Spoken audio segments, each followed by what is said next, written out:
Good morning, everyone. Paul Ruppel here with Fox 29 News Now. Hope your Friday is going well. Last workday before Christmas Eve, last business day for a lot of businesses. Hope your holiday season is going well. Want to get you started with some breaking news. This is a national story that's breaking on the wires right now. Let's get you some details.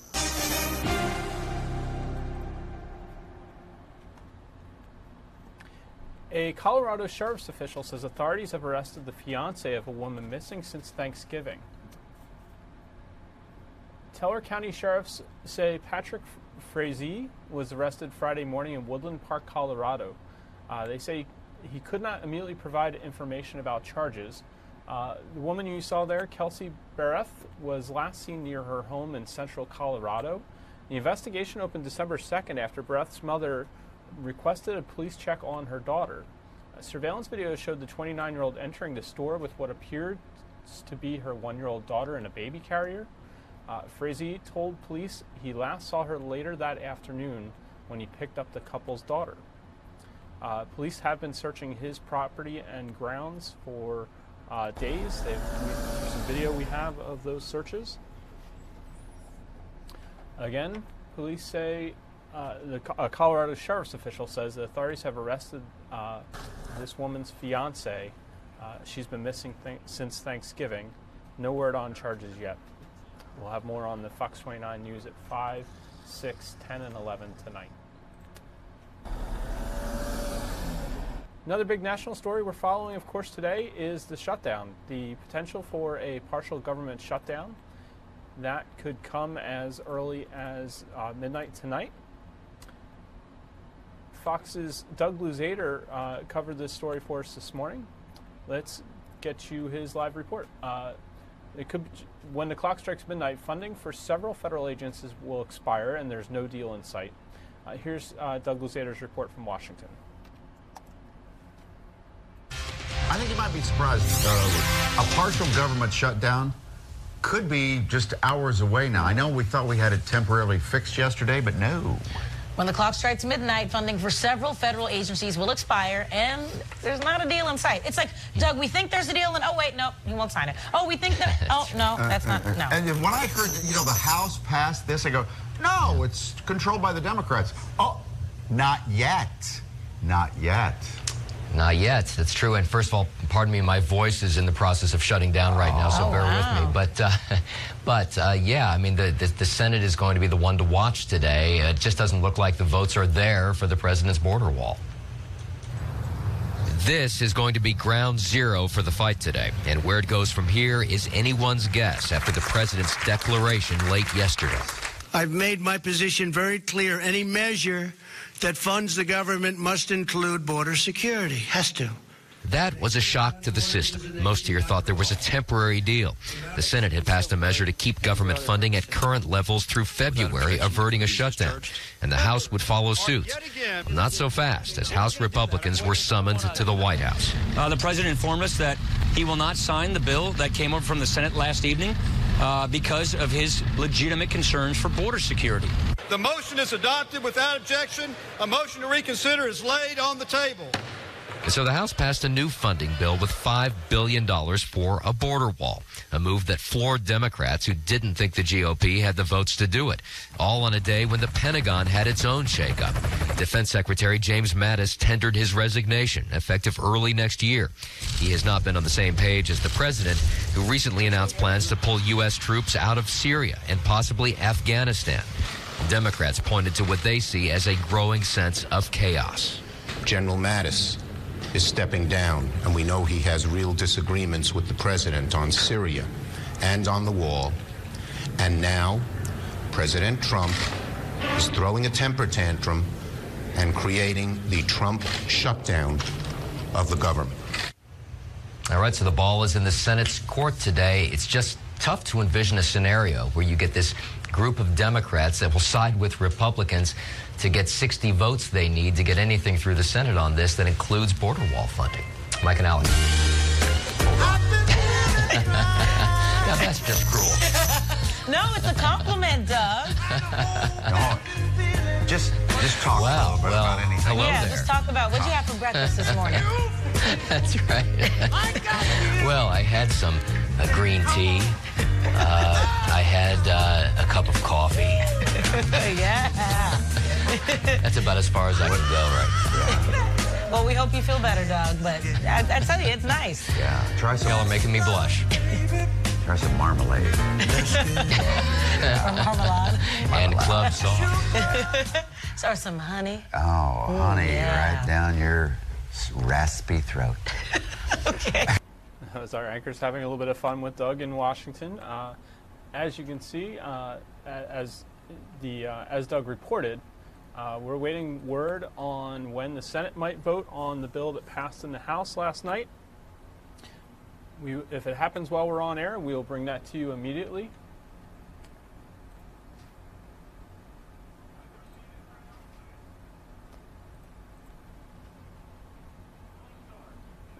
Let's get you to a few local stories right now.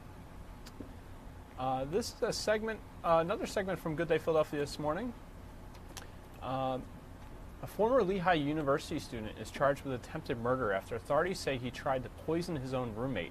Attorney Ken Rothweiler joined Good Day this morning to talk about the case, and here is their conversation from this morning about the particulars here. Oops, let me try and find that for you. Lost my place. There we go. All queued up and ready to go. Here is a bizarre case out of Lehigh University. A former Lehigh University student is charged with attempted murder, accused of poisoning slowly his roommate. Police say a 22-year-old chemistry major named UK Yang spiked liquids consumed by Juwan Royal, his roommate of several years. Yes, his roommate in the Warren Square apartment they shared back in March. Investigators say the chemical thallium, which can affect the nervous system, heart, lungs, liver, and kidney, was Yang's weapon of choice, and that the chemical caused Royal, his roommate, to become dizzy, and eventually he passed out. Court records describe Royal, the roommate, throwing up for more than 45 minutes after one poisoning. Yang was already facing charges in connection with another incident last spring in which he was alleged to have tagged Royal's desk with racial slurs. So the young man who's being poisoned is African American? Correct. Okay.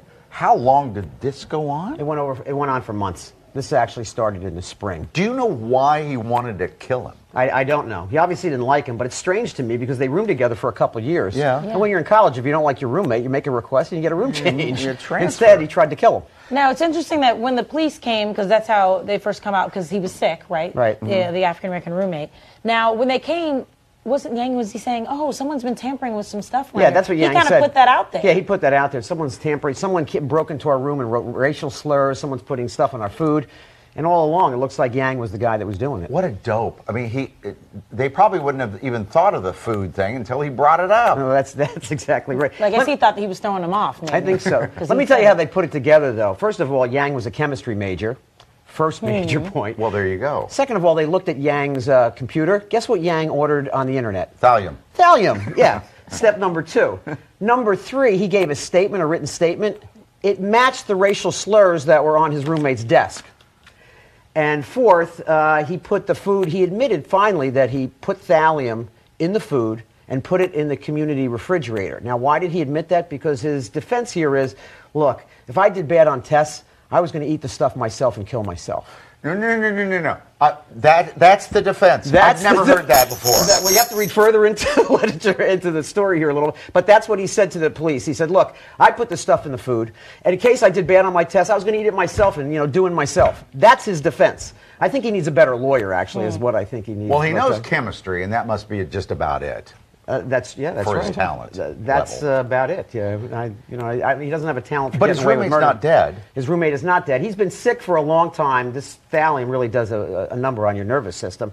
But he's not dead. I don't think he's going to die. I think he's okay. But the charge is attempted murder and aggravated assault. So Mr. Yang is going to spend, assuming he's convicted, he's going to spend some time in prison.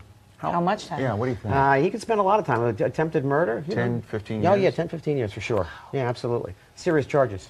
You know, there's a syndrome where parents try to kill their kids. What is it? Munchausen by proxy or something Munchausen by like that. proxy. And that's the way they do it, too. They put stuff in the baby's Food, and it happens over a long period And of the time. idea is they want the attention of going to the doctor and then telling their friends, my kid is sick, and then there's sympathy given towards it and stuff like that. That's exactly right. Weird Very case. weird. Can I wish you both a Merry Christmas? No. Yeah, you can. Get out of here. Wait, and one other thing. Yeah. I want to wish my mom a Merry Christmas because I've been on TV for 9 years. Hi, Mom. And she's watched me every single time I'm on. She gets up at 7 o'clock to watch me on TV. Aww. She knows you guys very well, loves you guys, wanted me to wish you Merry Christmas. Aww. What's her name? Ronnie Rothweiler. Ronnie? Ronnie. Well, Corrine and Ronnie's her nickname. That is great. Good morning, Ronnie. Thanks for watching. Happy holidays, Ronnie. Now, would she stop watching if we don't use you anymore? Absolutely. She would not. She's loyal to me and, pretty much me only. It's Christmas time. We need every single viewer. You're with us the rest of your life. Yeah, thank you very much. Thank you. Merry Christmas. Merry Christmas to you guys, too. Holiday entertainment. Steve Carell is on Good Day Philadelphia this morning. How about that? Ken Rothweiler there joining Good Day Philadelphia to talk about that case. 2 workers at a Chester County facility that treats people with disabilities are under arrest.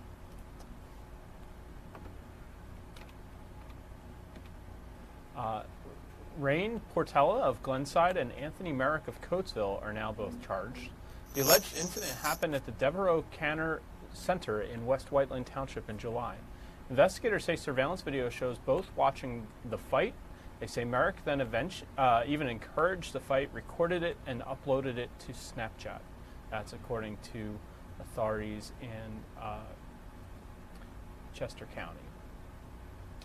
All right, let's get a look at weather. This has been a big story this morning. We've had quite a bit of rain. I know where I am, we picked up almost 2 inches of rain in the last 24 hours or so. A little weather station my son likes to use and check frequently.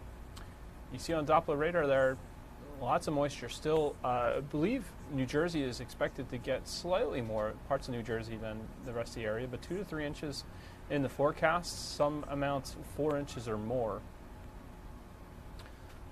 You see plenty of that on the radar there. Let's take a look outside our studios. You're looking east on Market Street. It's warm out there. It's currently 59 degrees. Dew point at 57, winds out of the southeast at 9 miles an hour.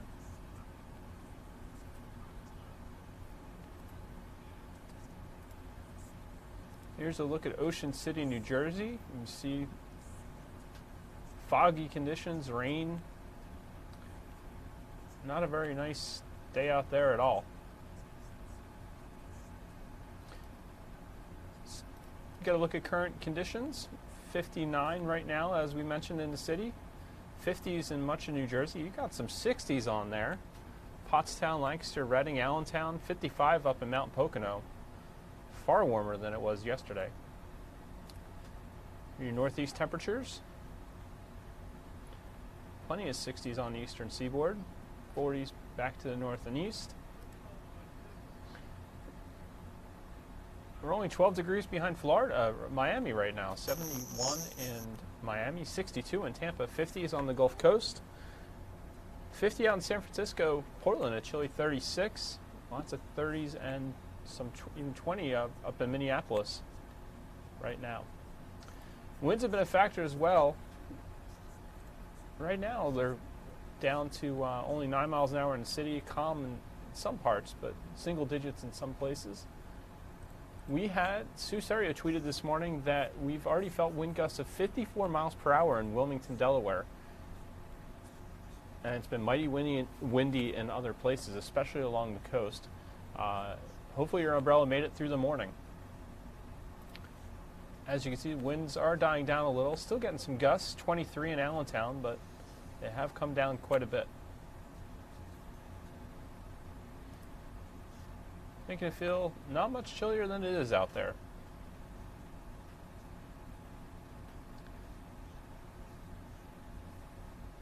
Let's look at your visibility. It's rather patchy right now. Here's the satellite.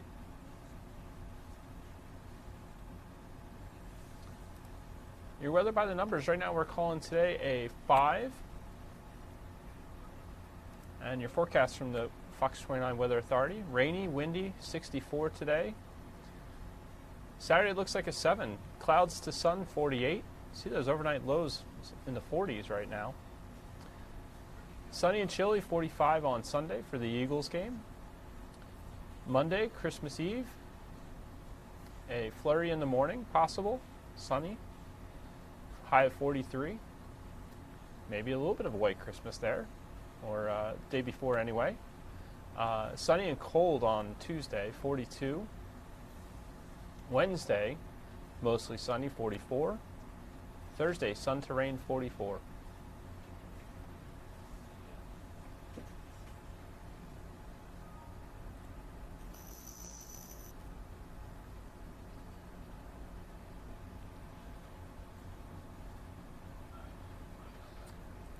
Looks like there's going to be a news conference soon on that case we brought you the breaking news about earlier, the missing mom from Colorado. I see them setting up for that. We'll try to take that live for you in a little bit. In the meantime, let's get you, here's a look at the stock market while we have it. Right now, about a third of a point up, which is good news. It's been a couple rough days. I think it was down more than nearly 500 points yesterday. Dow Jones Industrial average right now about a little below 23,000 at 22,943. Fox Business reporting this morning that U.S. gross domestic product, GDP, is revised slightly lower in the third quarter at 3.4%. Stocks have been buoyed by economic data, but burdened by shutdown fears. As we brought you earlier, the fears that there could be a shutdown, a partial government shutdown in the offing.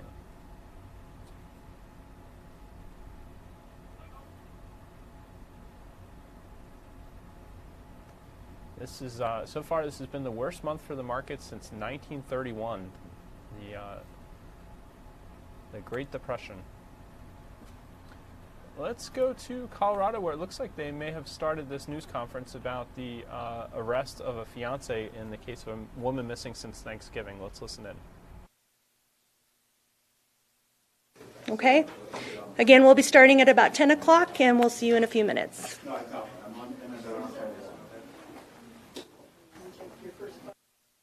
Sounds like they're going to be a little bit longer.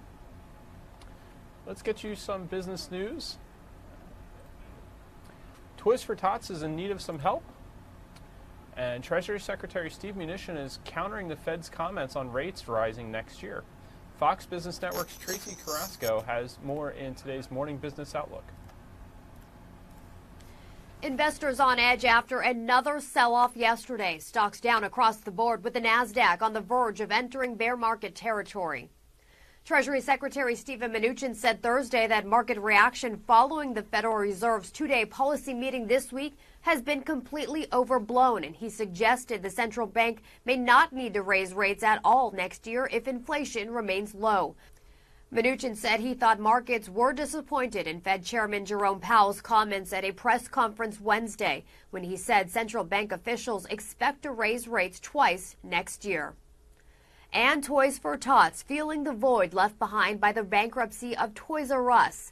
The annual charity drive dealing with the loss this year of toy collection boxes at stores and monetary donations from customers. Toys R Us shoppers donated more than 250,000 toys last year, and the company gave $5 million in corporate contributions. Disney, Hasbro, and Build-A-Bear have stepped in to help. For more, log on to foxbusiness.com. In New York, I'm Tracy Carrasco. Another look at the stock market there, currently up 85 points. Following on the Toys for Tots news, story we covered yesterday on Good Day Philadelphia, Salvation Army is struggling a bit. Earlier this week they put out an urgent plea, that's the Salvation Army of Eastern Pennsylvania and Delaware. The organization says it's still in need of donations for its annual Red Kettle campaign. So far, the Salvation Army has only reached about 40% of its overall goal locally. Donations from the Red Kettle campaign provide year-round programs and services to local people who need food and shelter. That iconic campaign came to outside our studios yesterday to raise some funds and talk with our Karen Hepp a little bit about the shortfall that they're having. Saw elsewhere that they are down. One of the things some of the officials have attributed the problem to is people carrying less cash. So they've added both a way to text them donations as well as an online portal. We have those in a story on our website, fox29.com. Feel free to visit our website and find those links. I believe it was 41444, texting Kettle to 41444, but double check me on that. If you want to make a donation, of course, they'll be out until Christmas Eve, accepting donations wherever you hear those bells ringing.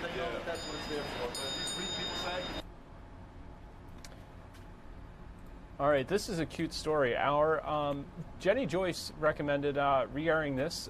This is a story that she brought to us last night on the Fox 29 News at 10. Let's get you to this.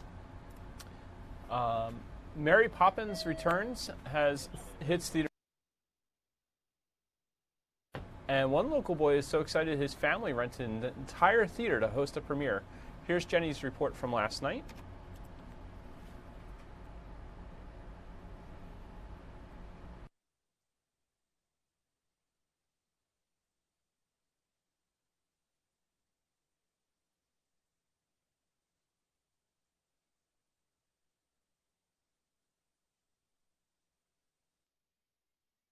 My apologies. It sounds like there's the sound is missing on that package. Let's see if we can circle back to that for you. In the meantime, our Sabina Kyriakos was out this morning at the Spring Garden School with the man in the big red suit. Santa came early to this school in North Philadelphia. Here is her report from the school this morning.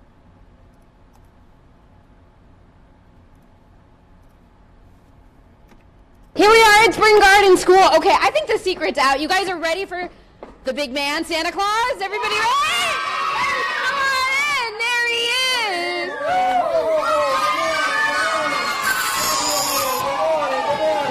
The real deal. Hey, good morning, kids. Good morning. All right, you guys, this is Spring Garden School. Again, we have Miss M here, and you're going to tell us, what does it mean for these kids to get these gifts? For most of it, like a lot of them aren't very fortunate, so I think a little extra gift at Christmas time like boosts their spirits up, and yeah, they love it. You said for a lot of them, it's like the real Christmas that they're going to get here. Yes, well, for some of the English language learners who are from Central America, this is their first time in Philadelphia and their first Christmas in Philadelphia, so for them, I think it'll be extra special. I can already tell. Yeah, I can already tell it's special. Miss Coleman, this is your class. Sweet, sweet kids. Oh my God, and they're so excited. Yes, they are. They're so excited. And you're going to read the Polar Express later? Polar Express. There it is. What a good kickoff. Yeah. Good kickoff. You have a little boy, a little girl for us to talk to? Yes, I do. What did you think when you saw Santa Claus? He's right there. Excited? I want Oh, here's a toy. You're going to get Merry a toy. Christmas. Merry Christmas. You're welcome. Merry Christmas! Good job. Thank you, everybody.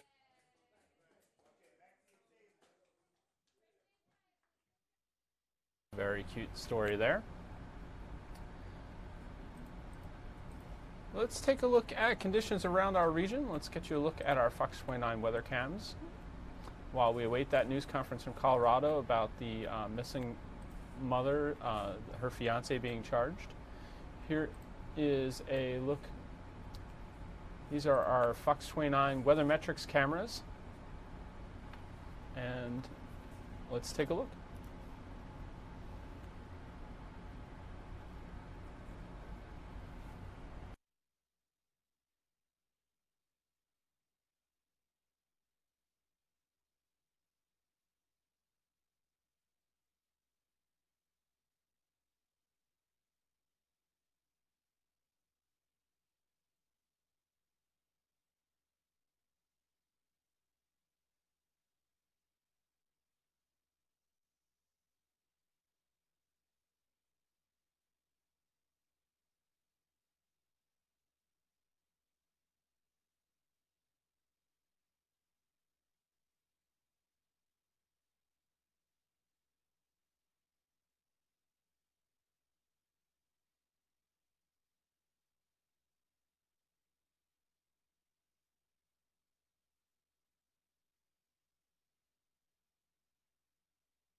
All right, I think I've solved the issue, my fault, with the audio on Jenny Joyce's package about the Mary Poppins premiere. Let's bring you that story now. That a spoonful of sugar helps the medicine go down. The medicine go down. Medicine go down. Well, who can forget the classic song from the classic movie Mary Poppins, reminding us all a spoonful of sugar helps that medicine go down. Now, everyone's favorite nanny is back, and one local little boy so excited his family rented an entire theater for the big event. You could say he's feeling supercalifragilisticexpialidocious about it. Fox 29's Jennifer Joyce live in media, Delaware County tonight. Jennifer. Yeah, good evening, Ian. James Marzano, he can spell that word, he can sing that song, he knows it all. And for such a gloomy day out here, tonight's premiere party is possibly James Marzano's brightest day yet. It was not only special for him, but it was special for an entire movie theater packed with families. 6-year-old James Marzano has been singing along to Mary Poppins tunes since the early age of 2. And then for his 3rd birthday, he got the movie, and it was love at first sight. Fast forward a few years, and we're here at the Granite Run Mall AMC Movie Theater for a special James Marzano Mary Poppins Returns opening night premiere party. How many times have you seen Mary Poppins? Like 100. 100 times? And does it just keep getting better? James's family rolled out the red carpet, decorated the entrance with movie memorabilia, old and new, and invited everyone to come to the theater dressed in costume. James's grandmother showed off her Mary Poppins best. This is a Chico jacket from 20 years ago. This is probably a Chico skirt. We made our girls watch it a couple of times. They loved the show. We made some hats, and here we are. How cool is it that all of these people are here to watch the movie with you? Cool. Very cool, right? How are you feeling right now? Excited. It's no surprise James snagged a front row seat. He's needed some self-regulation at night to fall asleep. When the lights went out, James's eyes glued to the big screen, locked in on the magic. A very special Mary Poppins viewing that this crowd won't soon forget. It's just like the sweetest thing that all these people want to spend this holiday moment with us and James. It's humbling. So special, and it is that time of year that any gesture, big or small, can mean so much. And for the record, Ian, I was texting with James's Ann after the movie. She said the movie is fantastic. Emily Blunt nailed it. So now I got to go back and watch. All right, Jennifer, sounds good. Thank you. Well, a South Philly family. That was Jenny Joyce reporting from South Philadelphia. Cute story there. Let's take another look at radar. I see that they are setting up for that news conference in Colorado. We'll take you there as soon as possible, as soon as that begins. In the meantime, here's another look at ultimate Doppler. We are not out of the woods yet. We are expecting more rain today.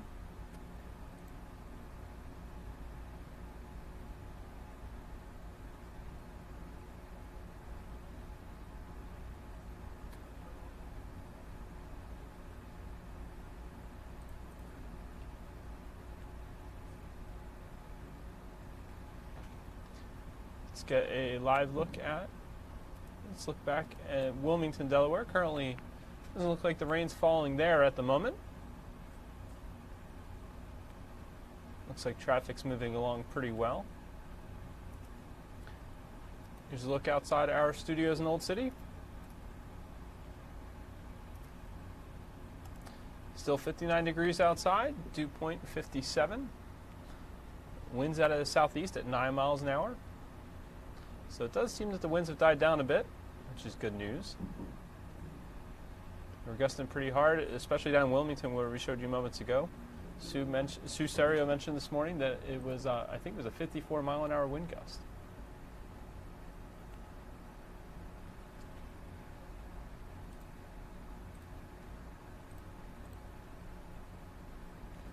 All right, we've got a little bit of news here ahead of this news conference in Colorado. Let me tell you about that.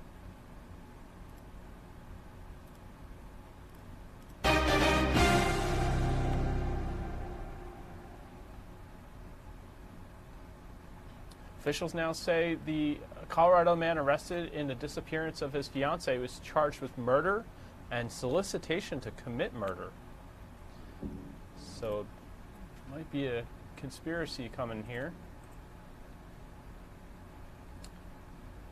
As we mentioned earlier,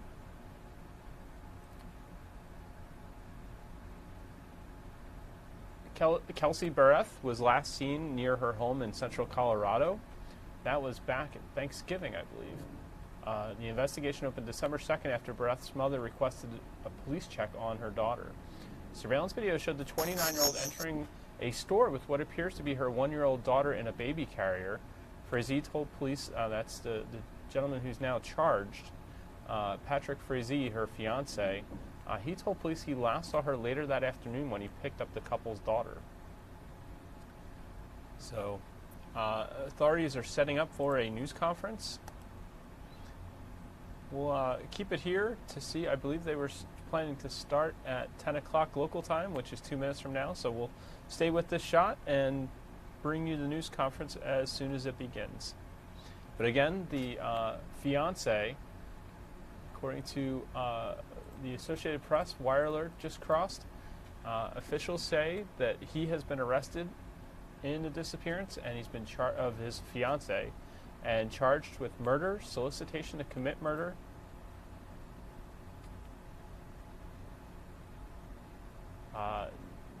However, the Teller County Sheriff's Commander says he could not provide any other information about anybody else under investigation or whether the body of 29-year-old Kelsey Barrett has been found. Frazee, her fiance, has been arrested. That occurred at his home in the community of Florissant, Colorado. And Barrett, as we mentioned, was last seen in a grocery store near her home in Woodland Park, about 15 miles from Florissant. Again, we're waiting for that news conference to begin. We'll stay with this shot until that happens. You're watching Fox 29 News Now.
You have one more?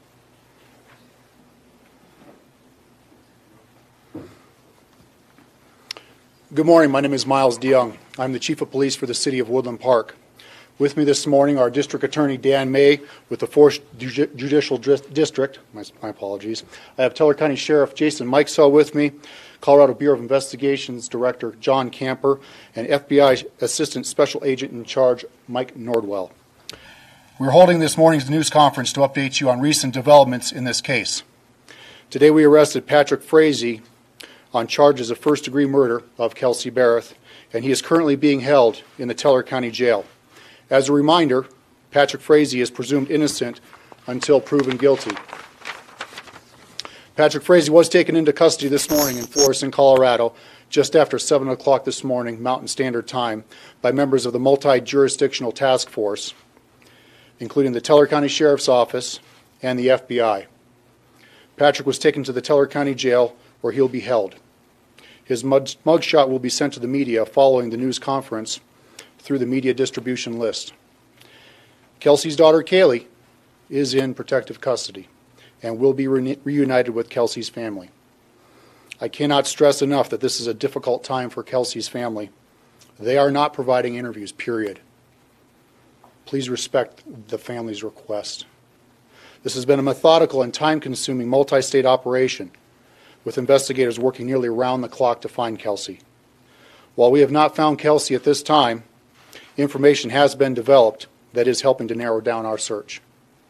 As you can tell from the arrest, sadly, we do not believe Kelsey is still alive. Our work is just beginning. You will be seeing a great deal of law enforcement activity in our community in the coming days and even weeks as we continue our relentless pursuit of justice for Kelsey and her family. As stated previously, this case has involved highly technical work involving cell phone records and other data that has led to today's arrest. We have also conducted multiple searches at Kelsey's home and other locations as part of this comprehensive investigation.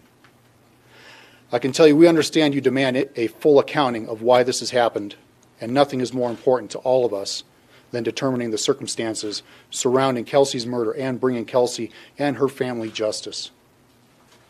Kelsey's murder underscores why we work together as a law enforcement community when tragedies like this occur. We hope something like this never happens, but this is exactly why we work with our law enforcement partners to solve violent crimes within our community.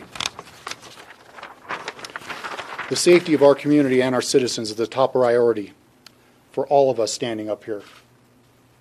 And nothing is more important than our community's well-being. I'd like to take a moment to extend my thanks to our community for your unwavering support in this difficult time. On behalf of the Woodland Park Police Department and all the investigators and staff involved in this investigation, we would like to express our deepest sympathies to the family and to the friends of Kelsey Barrett. We will continue to work closely with the 4th Judicial District, the Colorado Bureau of Investigation, the Federal Bureau of Investigation, as we continue to work to the conclusion of this investigation. I'd now like to turn things over to District Attorney Dan May for a brief statement.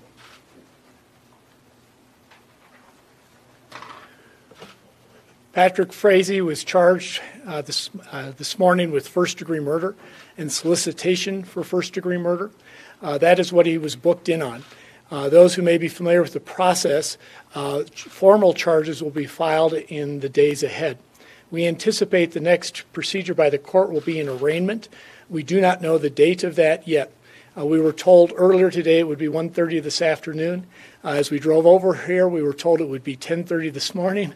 As I was standing in the back, we were told it will be sometime next week. When we know that, we will pass that on to you when the court has decided when the arraignment will be. That is not a time for filing of formal charges.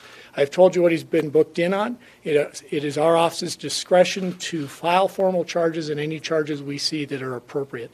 The system here in Teller County is that we do that in about 10 days. And so at that point, you will see the formal charges. They will be given out to the public and to the press, so you'll be able to see them yourselves. And I anticipate, again, about 10 days, but again, the court will set a second date for the filing of charges, and we have not heard yet from the court when that will be.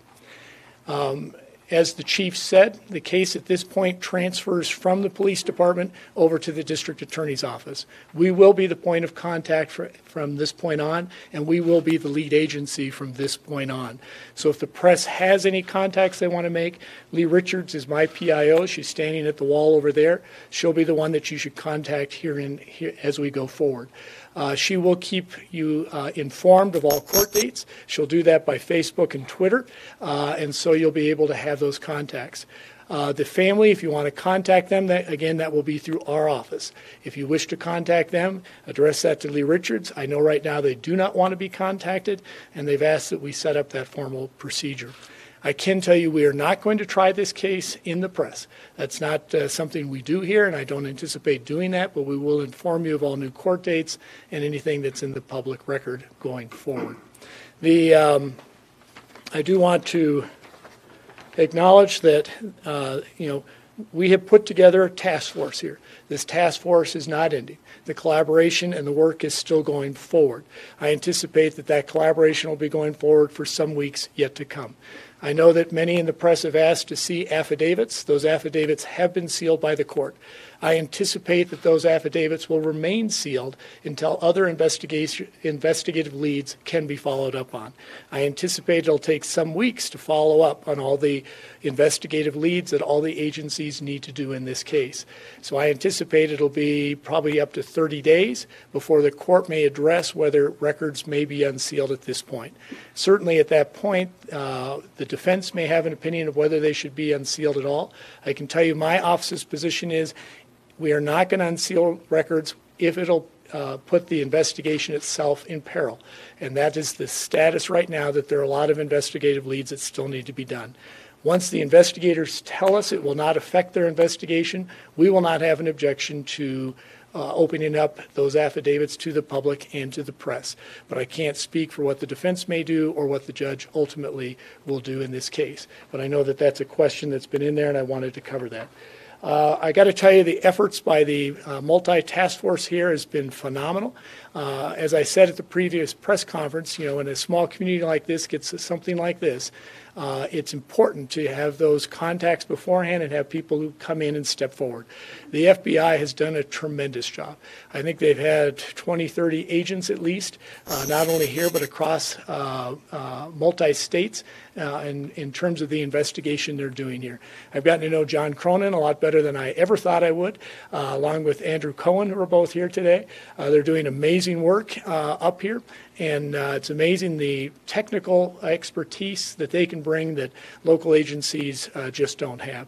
I know the Colorado Bureau of Investigation, I heard reported on the news today that they are still at Kelsey's house processing things. So it's not news to say that, yes, they are at that house, and they are still processing things, and they've been working very diligently. I'm going to introduce here Jason Michael with the Sheriff's Office, because Jason Michael's people were also very active in this. So it really has been a collaboration. Our office has been very involved with investigators and legal assistance throughout, certainly with the search warrants, and so it is something that really takes a task force to be able to do all this. Again, I do anticipate that it's going to be going for some time to let you know that. With that, I'll introduce Jason.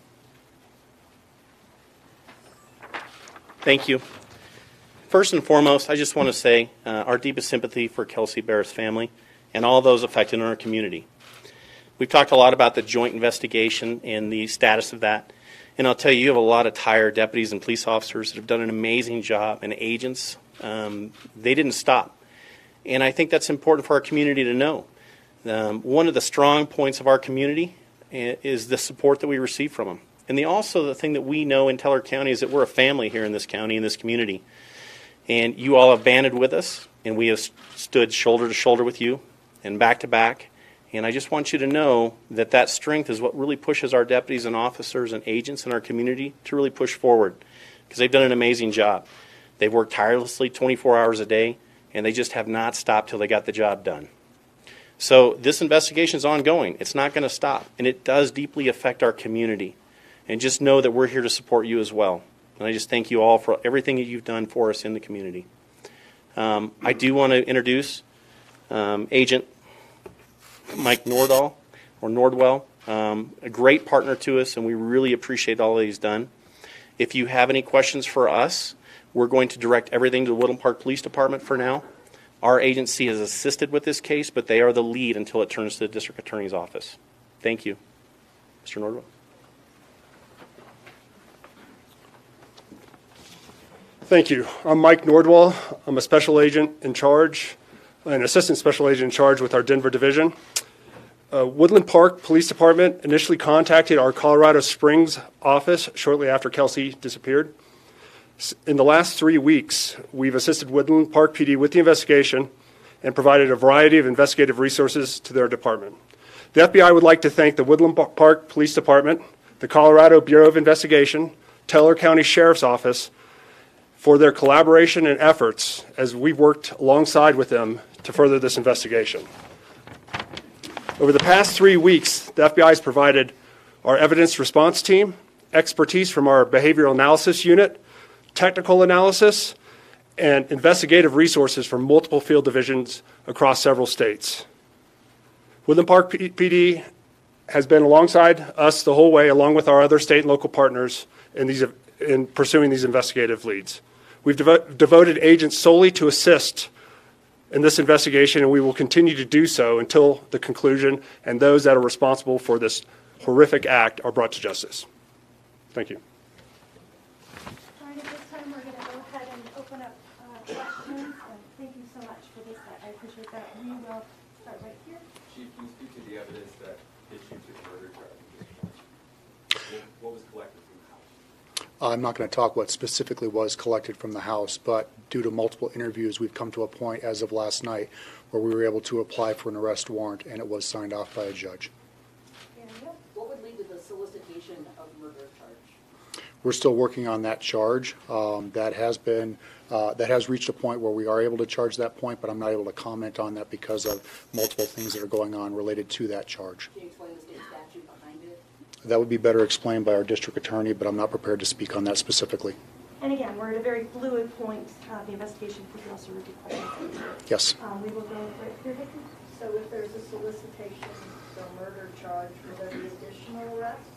So your question is if there are additional arrests related to a solicitation charge, that's an absolute possibility, but I'm not going to guess on that at this point. Black Beth? Where do you think your bodies at? What state? Part of what we're dealing with is how fluid this investigation is. I tried to do a press conference last night, but things have been changing hourly. At this point, I don't want to speculate where her body is at this point. Patrick's mother. Hold on, we already had that right here. Do you have reason to believe that the crime, the actual murder, may have taken place in Ferris Town Hall?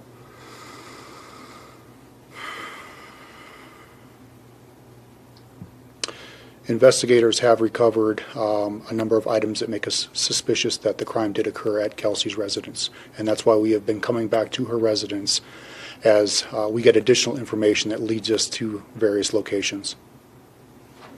Any leads on a possible motive, a possible affair? No leads at this time on if there's anybody else involved in Kelsey's life. At this time, is there only one arrest at this point? Thank you. Good question. At this time, there is only one arrest. I don't know if there's going to be additional arrests in our future, but at this time, I can confirm that there has been one arrest. We're going to do two more questions. This has been going on for several weeks now. What is the one thing that pushed this from investigating to an arrest? We finally received enough information to implicate Patrick in his involvement in Kelsey's death, which we were able to present to a judge, and a judge was able to sign off on the first-degree murder charge. You said multiple interviews. Was that a person that you were talking to or interviewing?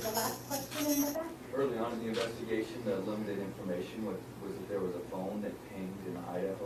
Is that still related to this case, or is there any explanation for that? Thank you for your question on Kelsey's phone. Yes, her phone did end up in Idaho, and we are still working to recover that phone, and that's about all I can comment. But that phone information was accurate. Her phone did end up in Idaho, and we are working to try to recover that. Okay, I think we're going to go ahead and conclude today. As was stated, the PIO will transition to Lee Richards with the 4th Judicial District, so updates will come from them. Can we the attorney explain the solicitation statute? It is a crime to solicit somebody to commit another crime. We have a solicitation crime in our code, so it doesn't matter whether it's burglary, robbery, murder, if you're soliciting someone to help out in that crime. And you have to take a substantial step towards really completing that. So it isn't just a discussion. You've actually done something that shows the firmness of your actions. You don't necessarily have to complete it to have a solicitation charge, but you have to show firmness of what you intended to do. And that's a generic definition of what solicitation is. Is it fair to say then that Patrick had somebody working with him? Again, we'll be filing formal charges. At the time we file formal charges, which I anticipate will be in 10 days, I believe the charge of solicitation does require that we indicate that in there. Right now in the booking, it's just a simple booking, and you don't necessarily put many details in there. All right, we're going to go ahead and wrap that up for now, and we'll provide updates as available.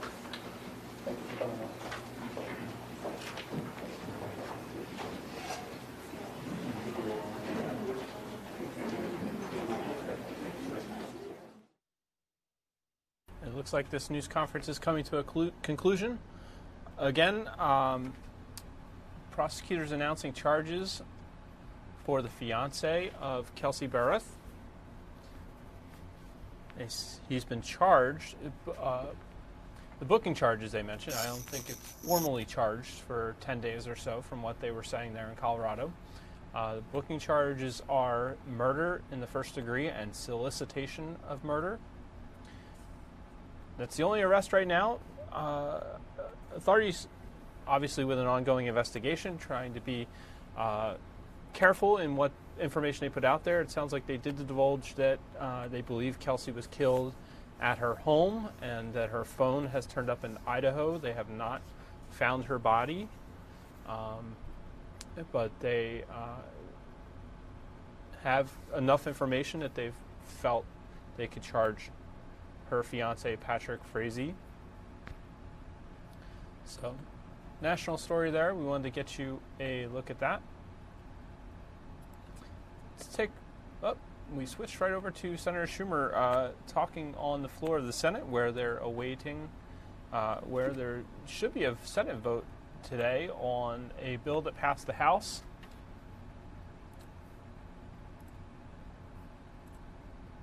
The Senate bill, or the House bill, would put $5 billion towards the wall that the president wants on the border with Mexico. That passed the House. The Senate has yet to take up that bill. Let's listen to Senator Schumer talking about when that could happen and the Democrats' position on it. One-year continuing resolution for all the remaining bills. Republicans have offered to pass a short-term continuing resolution through early February. Each one of those proposals would pass the House, pass the Senate. Each one of those proposals contains $1.3 billion of real border security, not a wall. There is no wall in those proposals. Democrats support real border security, not a wall. And by the way, that is in addition to the $1.3 billion in border security Congress allocated last year, the vast majority of which the Trump administration has not yet spent. They're asking for loads of more money. They haven't even spent last year's money. It's clearly a political gambit by President Trump to appease his never-happy base. On the other hand, a Trump shutdown would result in $0 for the Department of Homeland Security over the Christmas holiday. So, there are several ways for President Trump and congressional Republicans to avoid a shutdown over Christmas. I've mentioned 3.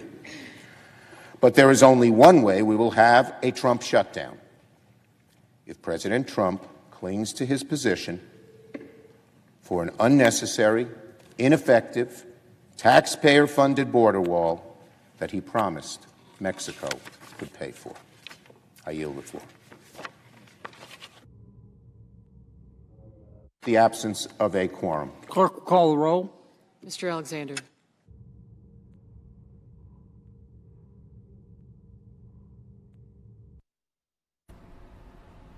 Democratic Minority Leader Chuck Schumer talking there on the floor of the U.S. Senate.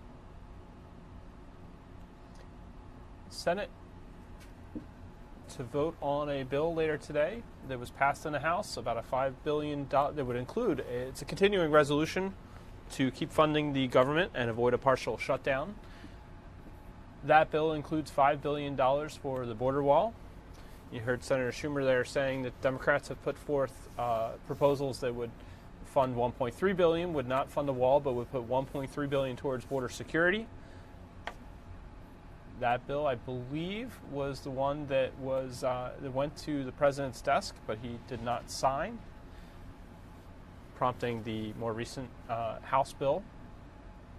So we'll see what happens here. We're going to follow this. We'll have the latest on Fox 29 News at 5, 6, 10, and 11 tonight as the midnight partial government shutdown deadline looms. Markets, we showed you earlier, the stock market was up. Now it's down 100 points or so, down about 0.4 of a percentage point. Dow Jones Industrial Average at 22,760 right now. So the market's a little bit roiled by what's been going on. Of course, they were down pretty big yesterday, more than 400 points. The president, for his part, tweeted earlier this morning that very long shutdowns coming over the border wall funding. I can show you a few of his tweets, actually. Here's a look at the U.S. Capitol.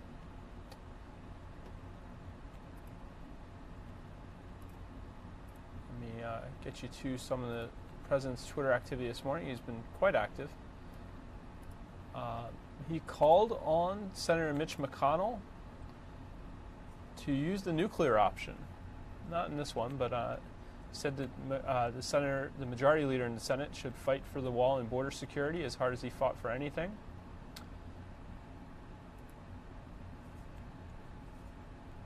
Said the Democrats were trying to belittle the concept of a wall.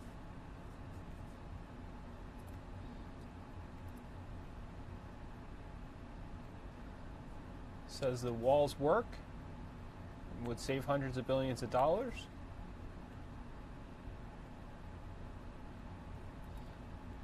He praised members of the Senate,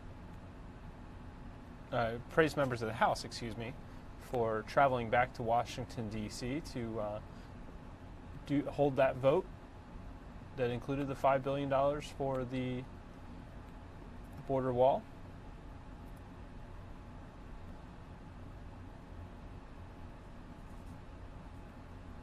Here's the tweet where he suggested that if the Democrats in the Senate don't vote for the bill, that there will be a shutdown that will last for a very long time.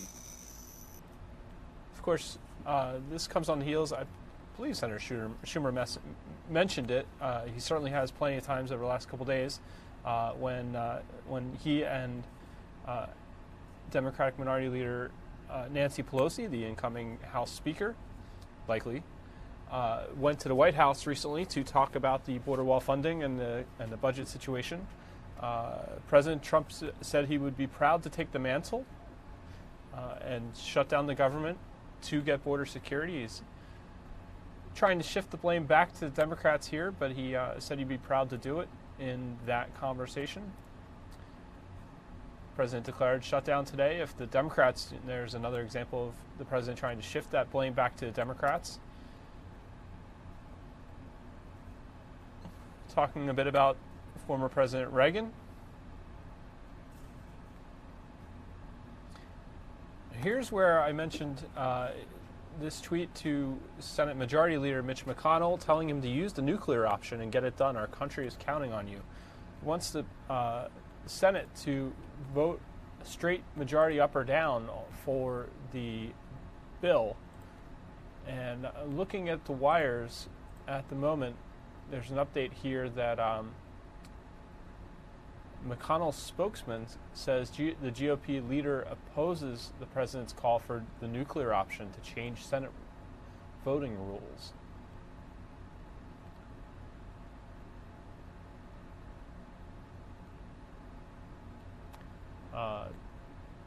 Wants them to change the Senate rules in order to pass the spending bill by lowering the threshold for ending debate on legislation from 60 votes to 51 as it currently stands for judicial appointments in the Senate, where Republicans hold a slim majority. A McConnell spokesman reiterated McConnell's opposition, saying McConnell, quote, has said for years that the votes are not there, end quote, among Republicans for the change.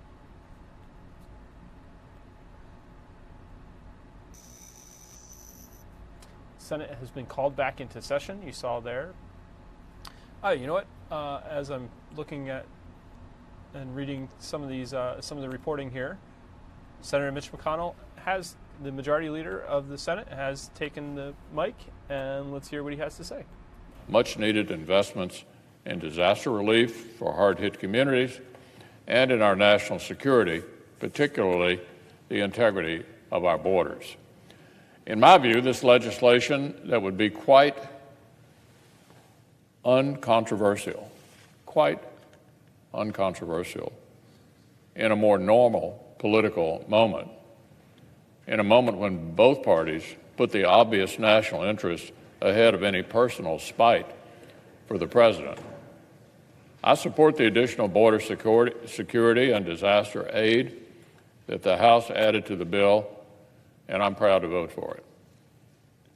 Now, Mr. President, it's not a radical concept that the American people's government should be able to control the people and the goods that flow into our country. It's not a radical concept that physical barriers play an important role in achieving security, unless there's a caucus of lawmakers who go to bed at night with their front doors wide open that I'm not aware of. What is radical, Mr. President? What is way out of the mainstream?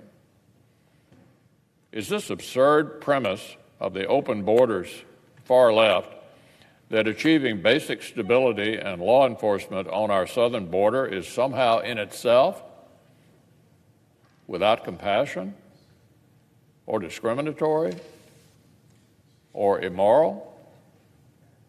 Fairness and compassion don't mean only enforcing some of our laws half-heartedly.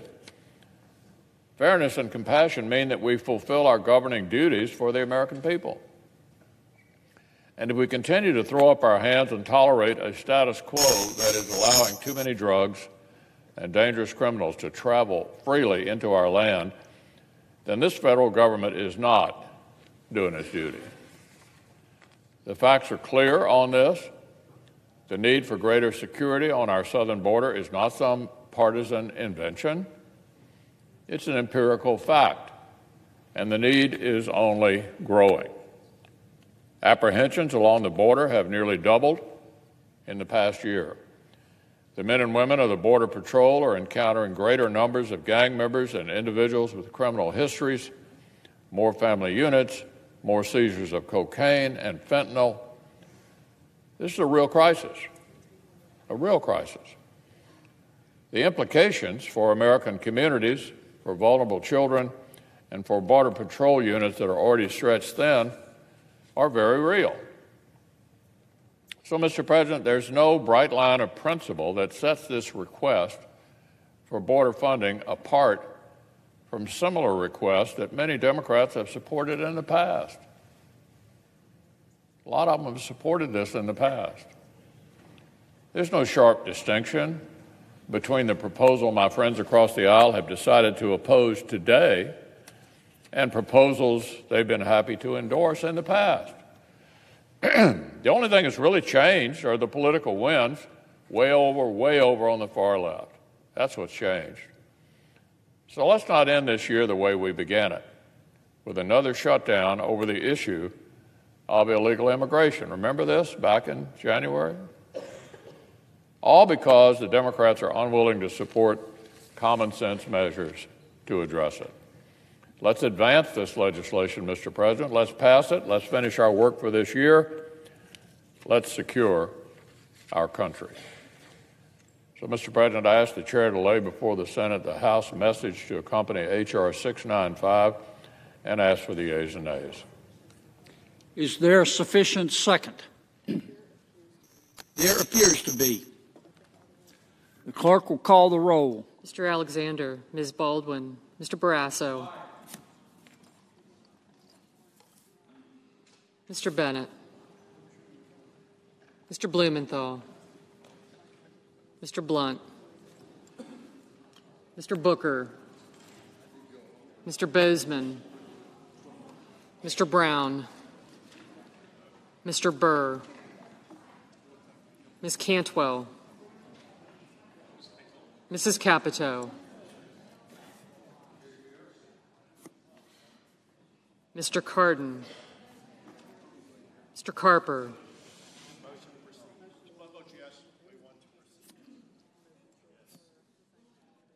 Mr. Casey. Mr. Cassidy. Ms. Collins. Mr. Coons. Mr. Corker. Mr. Cornyn. Ms. Cortez Masto. Mr. Cotton. Mr. Crapo. Mr. Cruz. Mr. Daines. Mr. Donnelly. Ms. Duckworth. Mr. Durbin.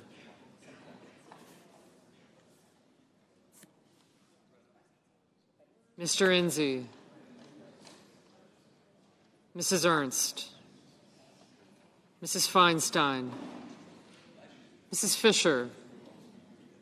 Mr. Flake. Mr. Gardner. Mrs. Gillibrand. Mr. Graham. Mr. Grassley. Ms. Harris. Ms. Hassan. Mr. Hatch. Mr. Heinrich. Ms. Heitkamp. Mr. Heller. Ms. Hirono.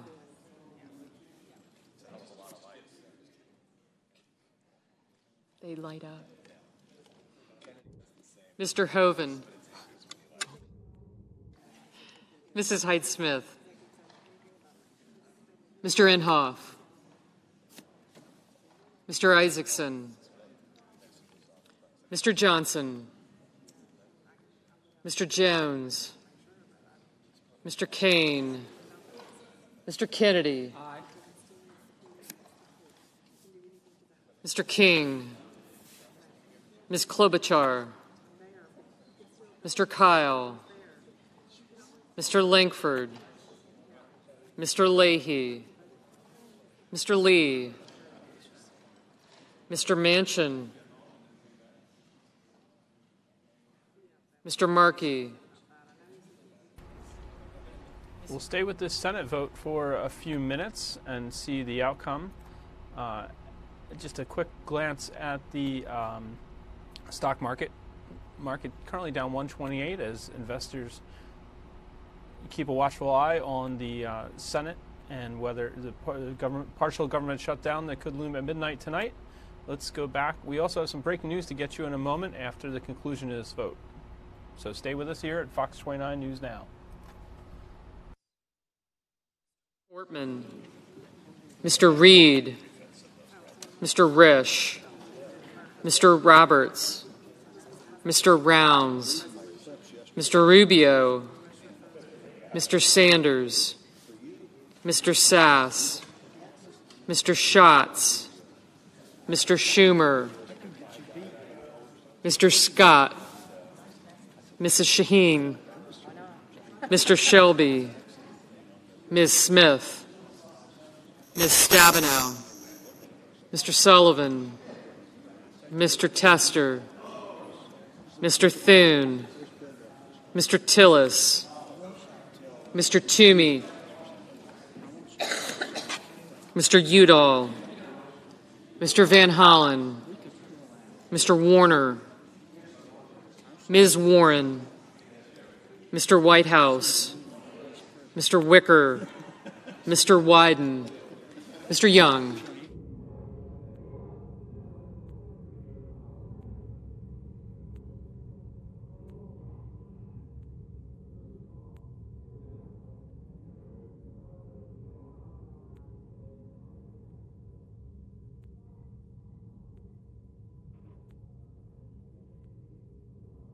This is apparently a vote to proceed. This is ahead of the cloture vote, which will come later.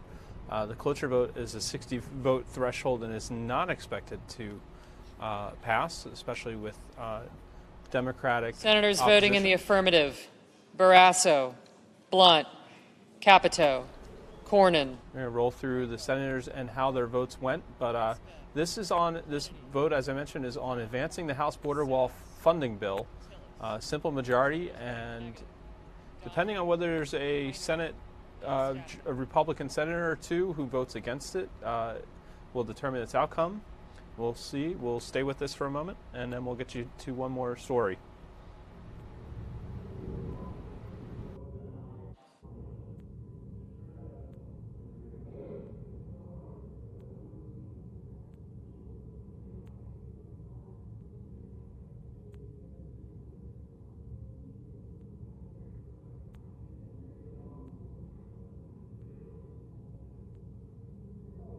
Mr. Durbin, no. Mr. Cassidy, aye.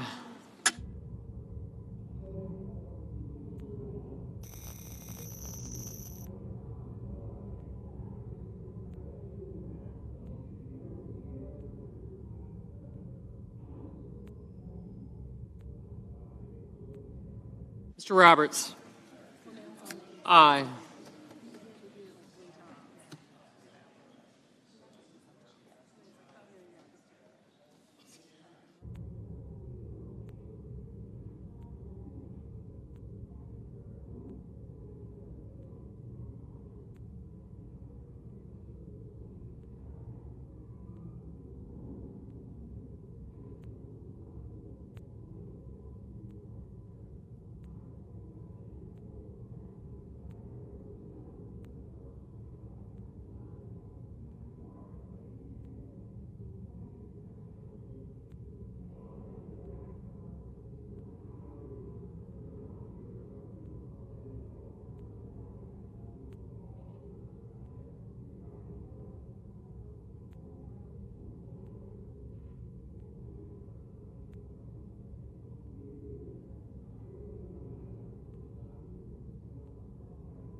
While we're waiting for the outcome, sounds like they may be missing a couple of votes.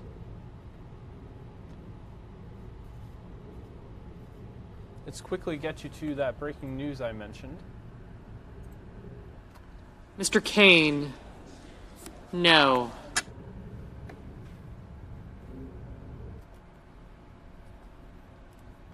Here is that story.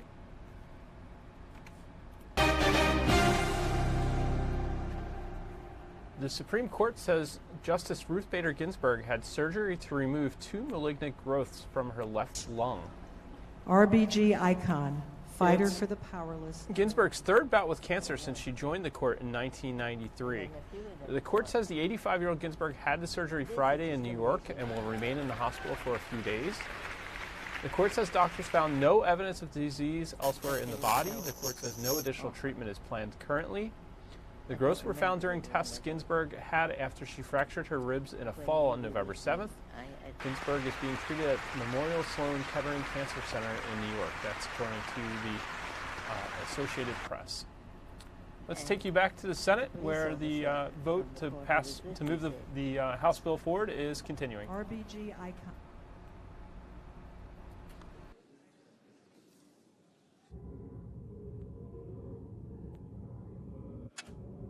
Ms. Smith, no.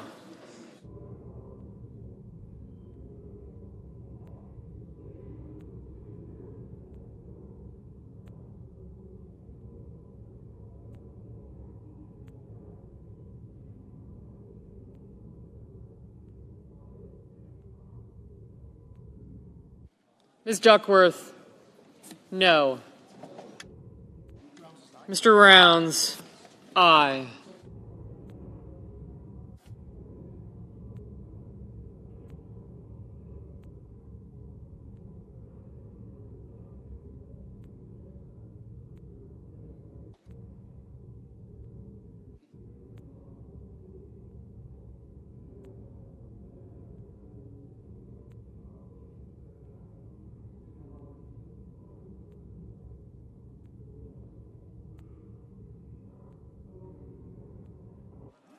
Mr. Sullivan, aye.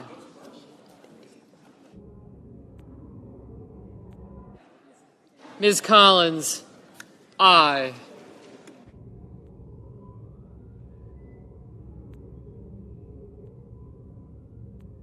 Mr. Shelby, aye.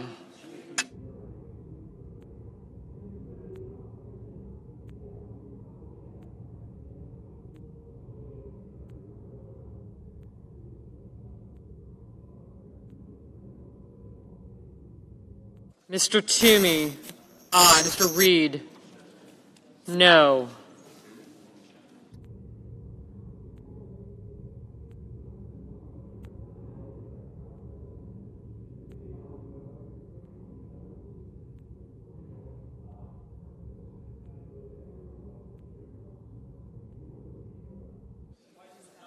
Mr. Wyden, no. Mrs. Ernst, aye. Mr. Enzi, aye.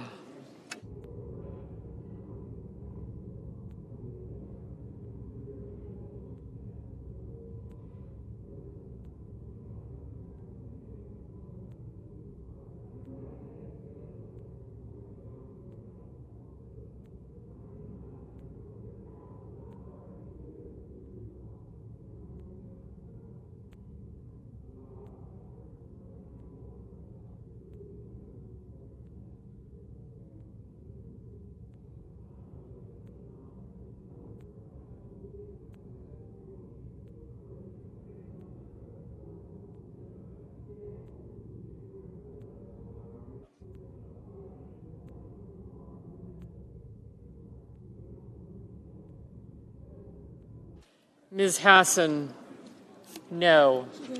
Mrs. Gillibrand, no.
Mr. Bozeman, aye. Mr. King, no.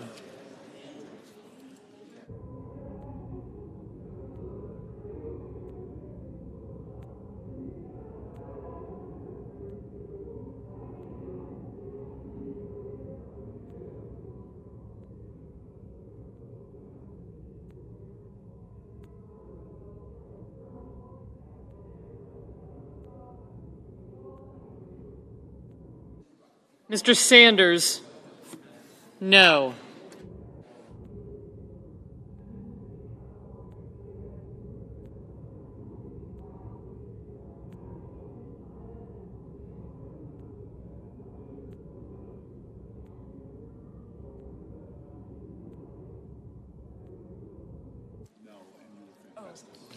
Mr. Booker, no. Ms. Harris, no.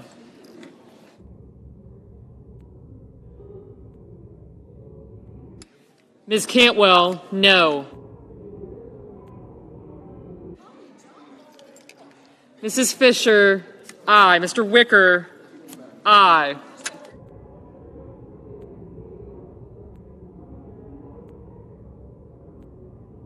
Mr. Schatz, no. Ms. Heitkamp, no.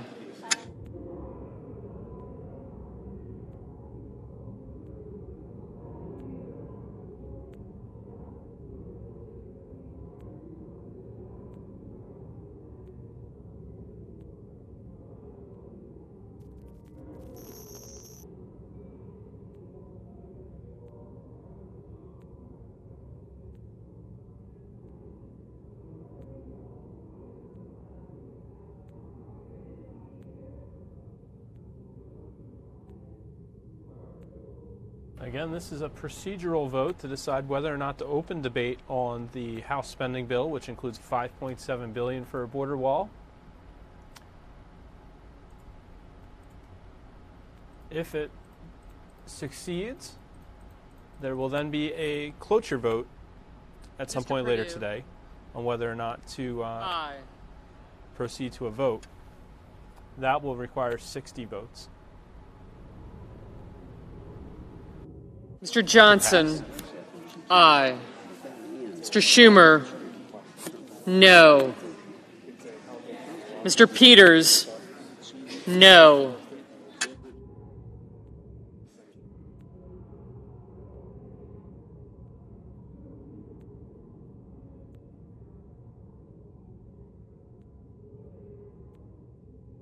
Mr. Young, aye. Mr. Casey, no.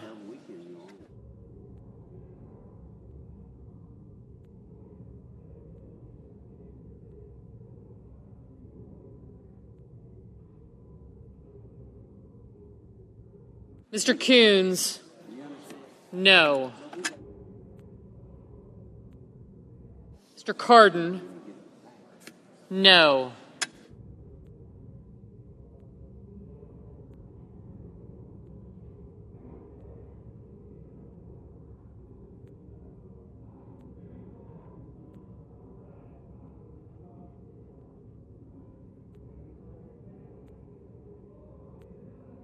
Mr. Portman, aye.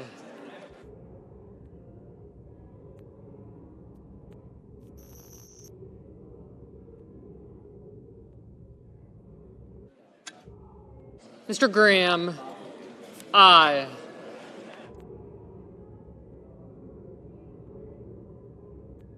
Mr. Cotton, aye. Mrs. Shaheen, no. Ms. Hirono, no.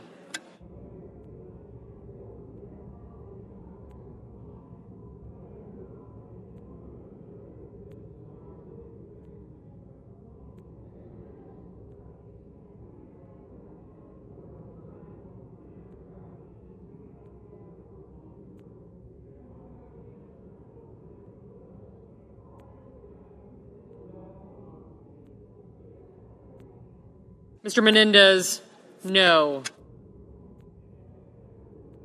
Mr. Thune, aye.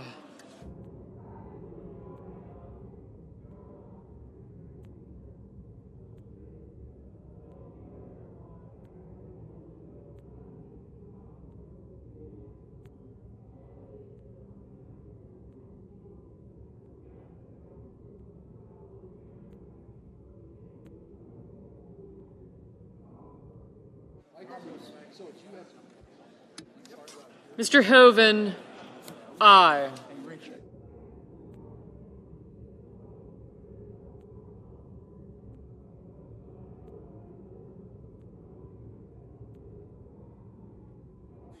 Mrs. McCaskill, no.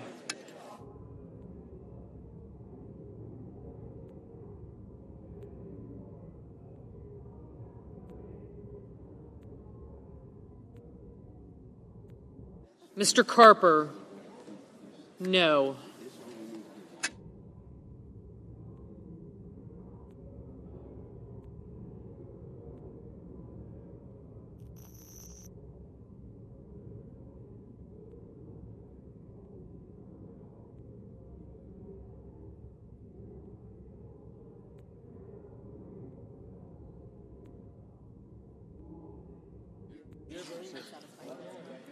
Mr. Merkley, no.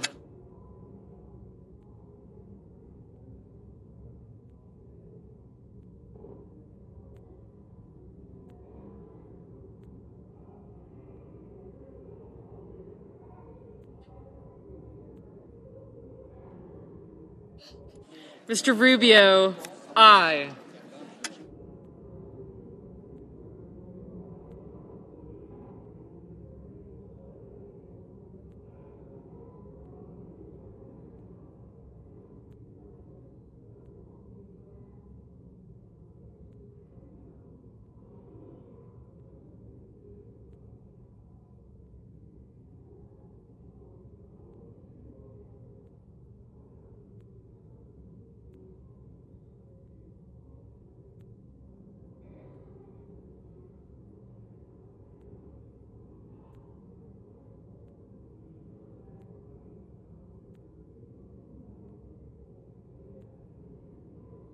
Ms. Warren, no.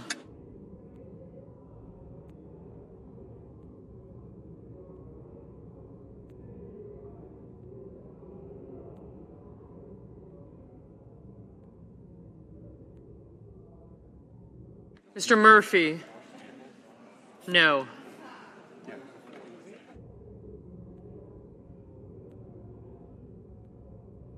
Mr. Nelson, no.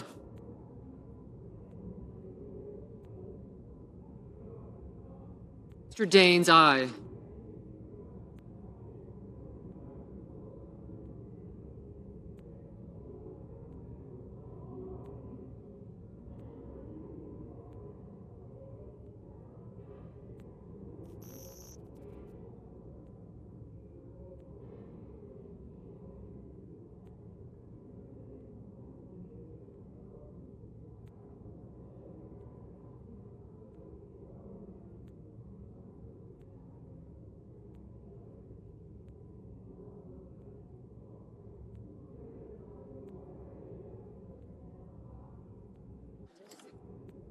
Mr. Brown, no.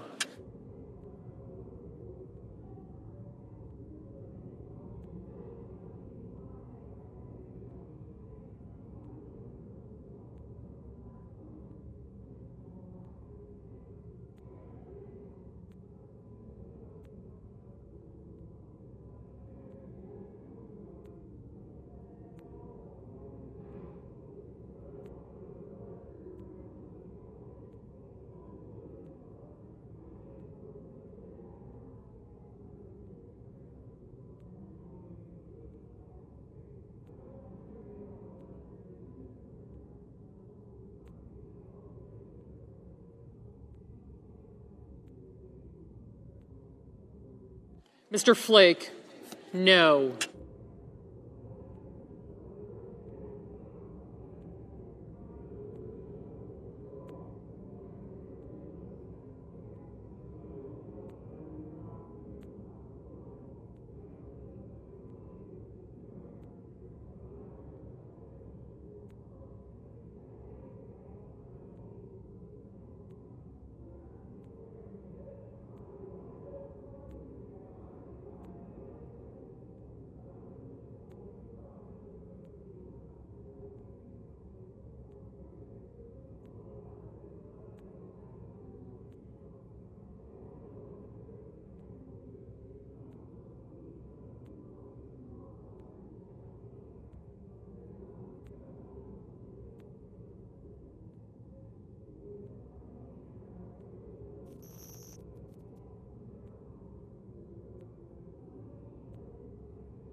Mr. Bennett? No.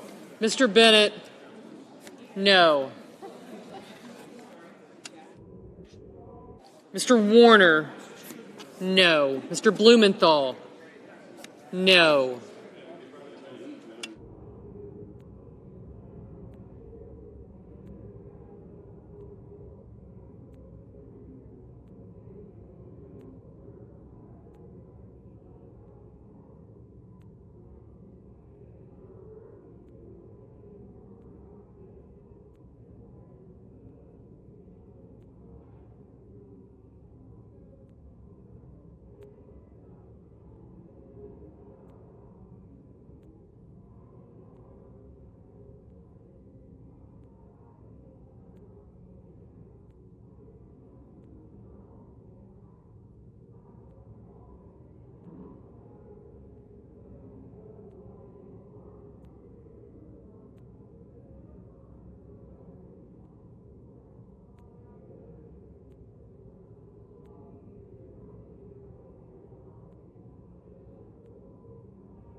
Ms. Cortez Masto, no.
Ms. Baldwin, no.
Ms. Murkowski, aye.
Reading that it could be a bit of a wait for some senators who are just getting back into town.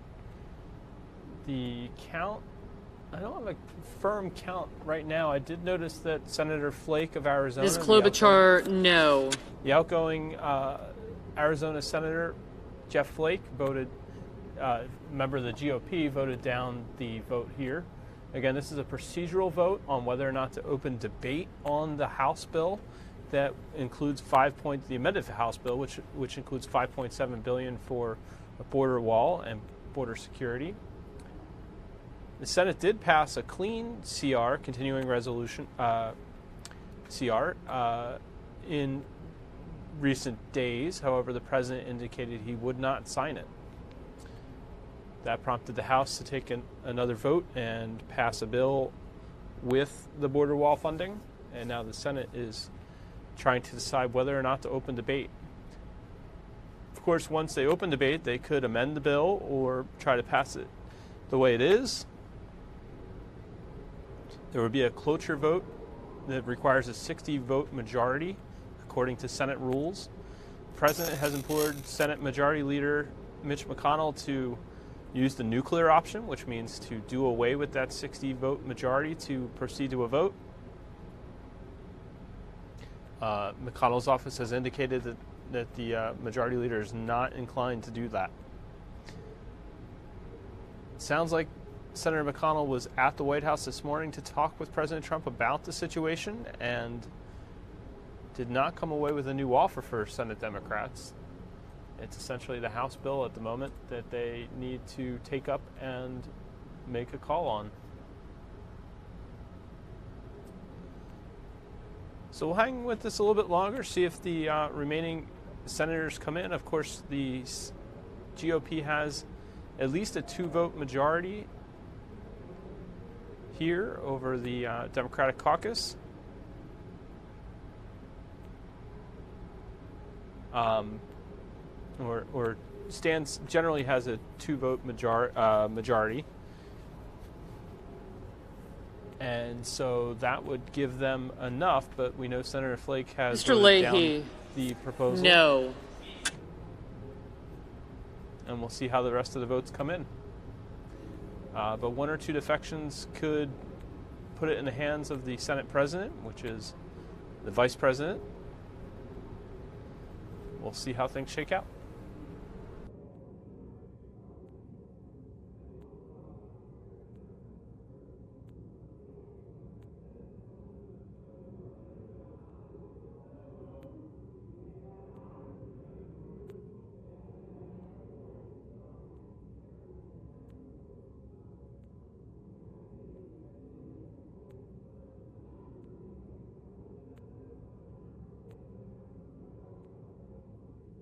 Mr. Markey, no.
Mr. Manchin, no.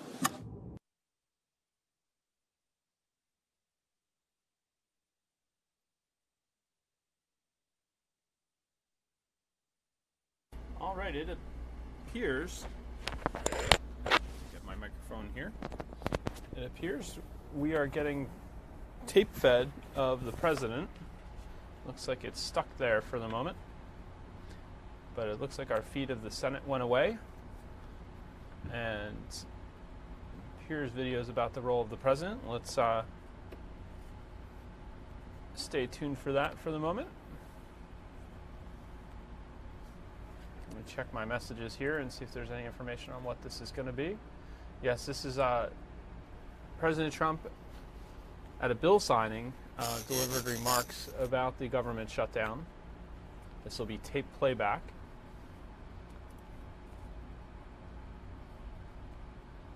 While we're waiting for that to start, and we'll hear it when it starts, let's get you another look at the stock market.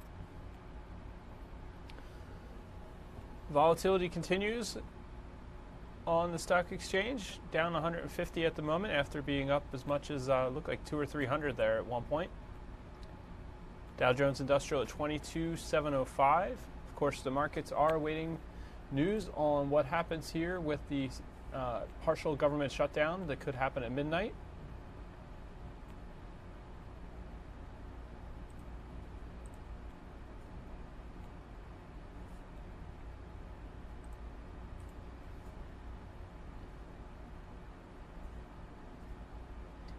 I'm reading that the Senate vote that we were watching is going to take a while because there are several senators absent. Again, the Senate earlier this week passed a resolution, or a continuing resolution to fund the government for 2 weeks. That was a clean bill, but the president indicated he would not sign it after, I believe even Vice President Mike Pence told GOP senators that the president would sign it if it was passed. So things very fluid here. At this point, the president indicating he will not sign a bill that does not have the border wall funding that he would like. The House bill includes $5.7 billion. And so the Senate is voting on that measure. Again, we're waiting for the president to speak here. It looks like they've got some tape queued up, but it's not rolling yet. So we'll take a quick look at radar. See, rain is taking a break.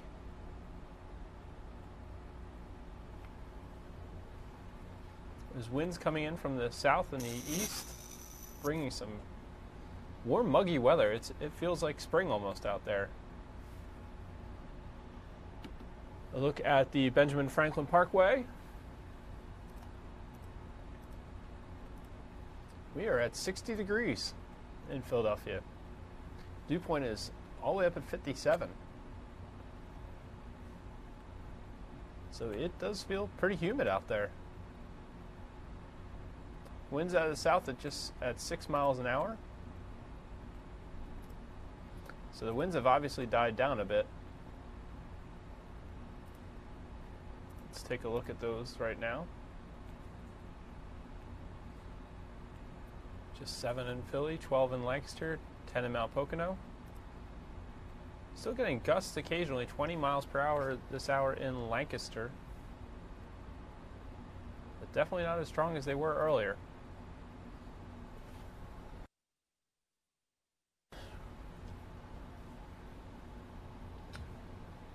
Calling this a 5 on our weather by the numbers.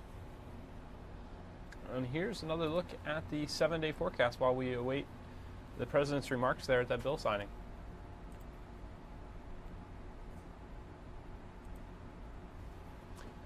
$64 could go a few ticks higher still. 1:15 in the afternoon, 1:17 in the afternoon could still get warmer to 64. Rain and windy. Clouds to sun on Saturday, 48. Oh, looks like the president is up. So let's back.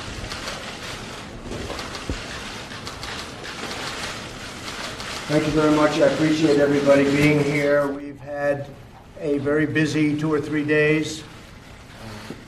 been very positive. Things are happening that haven't happened in our government for a long time. The other night, as you know, we had a vote on border security, and I think we want to discuss this just for a second. But the House of Representatives voted 217 to 185, approving strong border security and the money necessary to take care of the barrier, wall, or steel slats, whatever you want to call it. It's all the same. And it was a tremendous evening for the Republicans, to be honest with you, because the level of spirit, the level of happiness, a lot of people came out, they said they have never seen, one man in particular, he's been there for over 20 years, he said, I've never seen spirit or enthusiasm like this. They came from all parts of the country. A couple of them came from other parts outside, so I say all parts of the world, in order to vote. And they voted, and it was an incredible vote. And we were told that you would never get the House to vote. Well, we were able to get the House to vote. And it wasn't that we did it, they did it. They were incredible. So I want to thank, in this case, House Republicans, because what they did was rather incredible. And now the Senate is looking at it. We just had a meeting with some of our great senator Republicans, and lasted for a long time. Tremendous enthusiasm for border security. And I think I can speak for them very strongly when I say they want to see something happen on border security. They want the security of safety. They want safety for our country. Drugs are pouring in, and we've done an incredible job considering we have no barrier. But drugs are pouring into our country. Human trafficking is at the all-time worst in history because of the internet. And the human trafficking problem is a problem that has gone on through the ages, but it's never been worse because of the internet all over the world. This isn't the United States, this is all over the world. So we need border security, and the Republicans and the Senate, as you know, are taking it up today. And it's really up to the Democrats, totally up to the Democrats as to whether or not we have a shutdown. It's possible that we'll have a shutdown. I would say the chances are probably very good because I don't think Democrats care so much about maybe this issue, but this is a very big issue. It's an issue of crime. It's an issue of safety. It's an issue of least importantly, dollars. Spend $285 billion a year on illegal immigration. We have to finally do it. The wall will pay for itself on a monthly basis. I mean, literally every month it pays for itself. So we're talking about small amounts of money. Think of it, we approved, and we got good Democrat support. Military last year, $700 billion. Recently, $716 billion for the military. And here we're talking about $5 billion. So it's a tiny fraction, but unfortunately, they've devoted their lives to making sure it doesn't happen, and that wasn't for what should happen, that was for political reasons. So we are going to be working very hard to get something passed in the Senate. There's a very good chance it won't get passed. It's up to the Democrats. So it's really the Democrat shutdown, because we've done our thing. When Nancy Pelosi said you'll never get the votes in the House, we got them, and we got them by a big margin. 217 to 185. So now it's up to the Democrats as to whether or not we have a shutdown tonight. I hope we don't, but we're totally prepared for a very long shutdown. And this is our only chance that we'll ever have, in our opinion, because of the world and the way it breaks out, to get great border security. Ronald Reagan tried many years ago, got a note from a member of his family, many years ago, tried to get a wall. And he fought for a long time during his entire term, and he was never able to get a wall. And I consider him to be a great president. He knew what he was doing. We are going to, one way or the other, we're going to get a wall, we're going to get a barrier, we're going to get anything you want to name it. You can name it anything you want. But we cannot let what's been going on in this country over the last 10 years, we just can't let it happen. Now to a very positive note. Criminal justice reform. Everybody said it couldn't be done. They said the conservatives won't approve it. They said the liberals won't approve it. They said nobody's going to approve it. Everybody's going to be against it. It's been many, many years, numerous decades, and nobody came close. And I just want to thank all of the people standing behind me. I want to thank my daughter Ivanka, my son-in-law Jared Kushner. I want to thank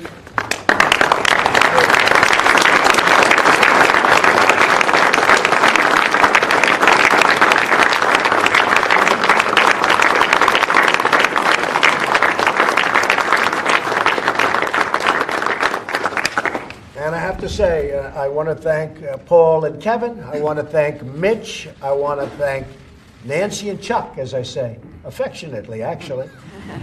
But I do. I want to thank everybody. This was incredible bipartisan support. Mike, you were great. Mike Pence. Everybody. Everybody worked so hard on this.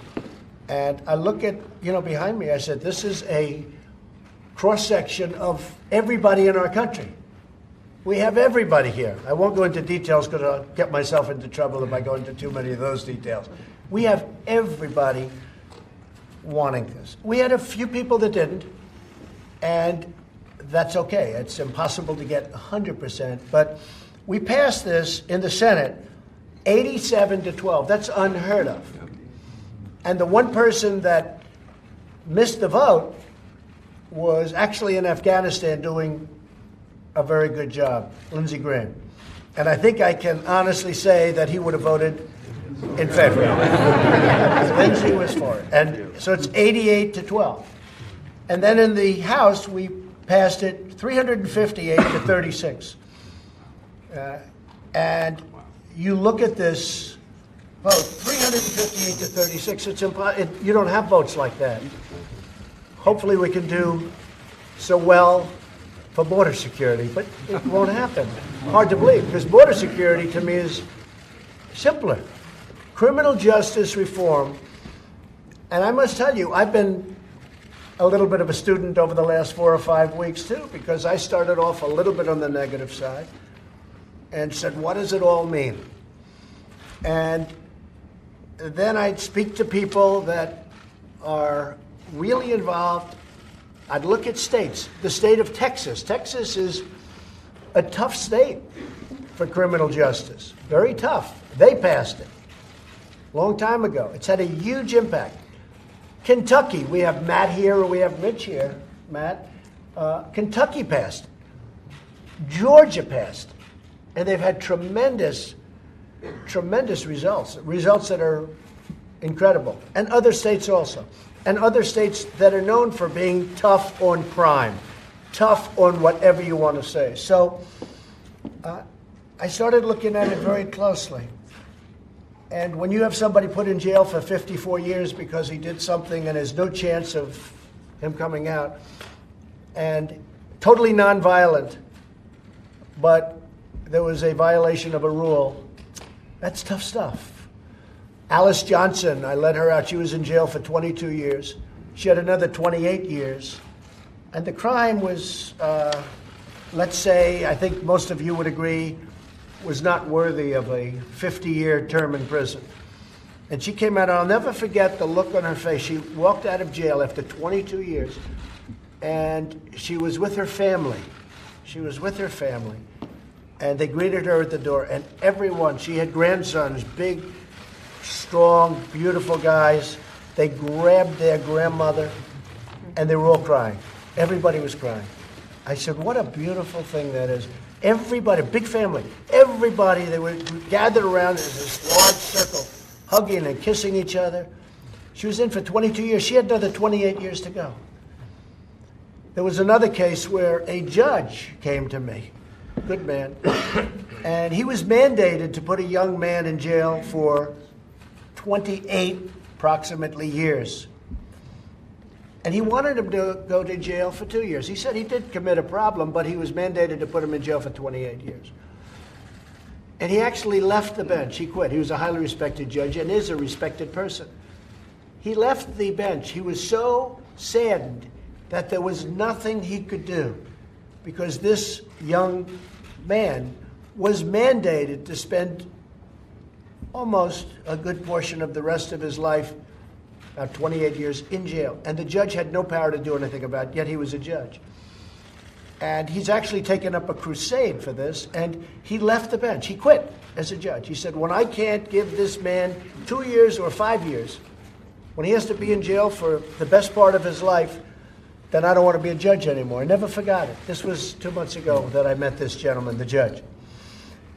So criminal justice reform is an incredible, beyond bipartisan signing. We'll be doing that in just a moment. But what I wanted to do is maybe go around and ask some of these incredible leaders. These are political leaders, senators, congressmen, but they're also leaders from around the country, a couple from around the world, and some stars. We have some big stars in this room, too. And we've had tremendous support. Shocking. To me, it was shocking. And I will say this, nobody thought 3-4 months ago this was something that we could even think about. I had a man come up to me yesterday. You know, we passed the biggest tax cuts in the history of our country. We've done regulation cuts that has never been done before, more than any other president. And a man came up to me who's a top lawyer in this country, very, very knowledgeable as to the subject. He said, sir, this is the single biggest thing you've done, far bigger than tax cuts, far bigger than regulation cuts, far bigger than anything you've done. And I started to argue with him, and then after a while I said, why am I arguing? I said, let's take it. What difference is it? I said, we'll take it.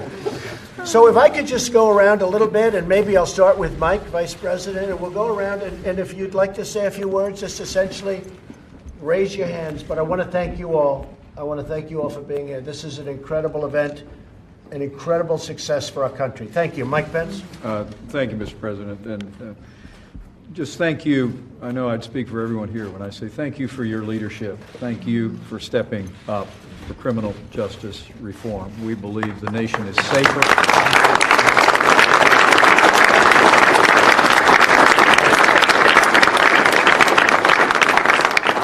I remember when you asked me to join that journey on the campaign trail, one of the things you said most often was make America safe again. And I know that by breaking the cycle of recidivism, by opening the doorway to more opportunities for not just education, but character education and faith-based programs in our system, we're going to see more families intact again, more people that are going to choose a better pathway when they come out of prison having paid their debt to society. But your leadership on this brought together the broadest coalition. And I also think of that election night where you pledged to be the president of all of the American people. And today, Mr. President, I have to say, I look across this room, and this bill represents your commitment to stand up, not just for public safety, not just for law and order, not just for second chances, but for all of the American people and the values they hold dear. So thank you.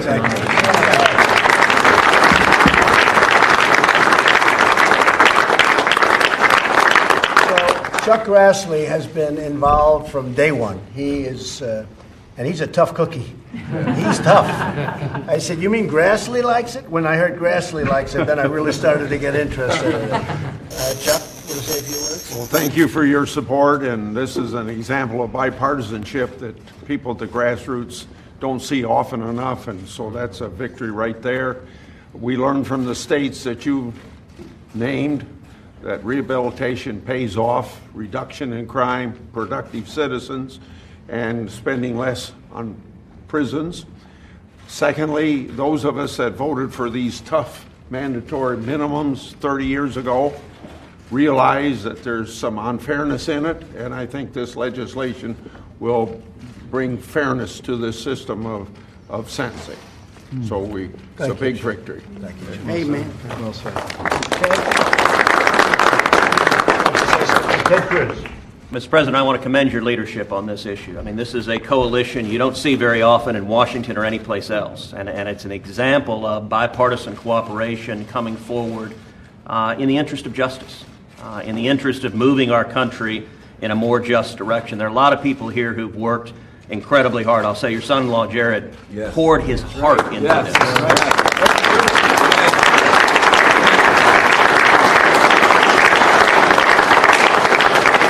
He worked incredibly hard in the Senate. Chuck Grassley, Mike Lee. Mike bled for this bill. Sure did. Sure did.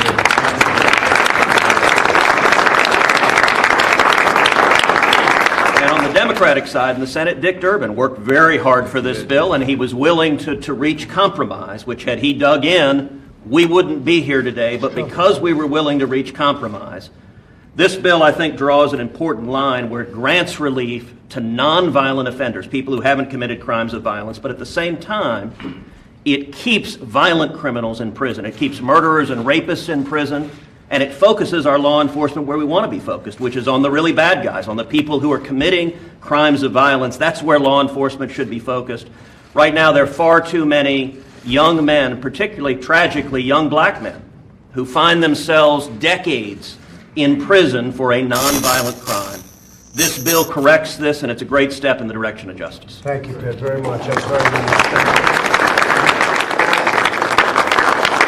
Also, congratulations on your race. You won easily, and now he's running for president. I thought you were supposed to win before you run for president, no? Congratulations. That was a great race. Great job. Thank you. Mike Lee, please. Mr. President, thank you so much. It's almost hard for me to speak about this without being emotional. In the process of this has brought together friendships that I'll cherish for the rest of my life. I'm now texting buddies with Van Jones, with Dick Durbin, and with Cory Booker, and I speak to Jared Kushner about 5 times a day. In the middle of dinner, when my phone rings, my family says to me, "It's Jared, isn't it?" I sat across from the Resolute desk from you a few months ago, Mr. President, with a few of my colleagues. I was here with Senator Scott, and Grassley, and Graham, and Jared Kushner was there. And as they asked me to explain the bill, what we had in mind, at one moment I tapped for emphasis gently on the Resolute desk, this great historic masterpiece, and to my astonishment, it echoed. It was loud. I thought all of a sudden that the Secret Service was going to come in and arrest me. But it made a loud noise. This bill today is going to make a loud noise. It's going to make a loud noise that extends across Democrats, Republicans, liberals, conservatives, from one end of this country to another, reminding this country that President Donald J. Trump has made America safe. And for that, I'll be forever grateful to you, Mr. President. Thank you very much.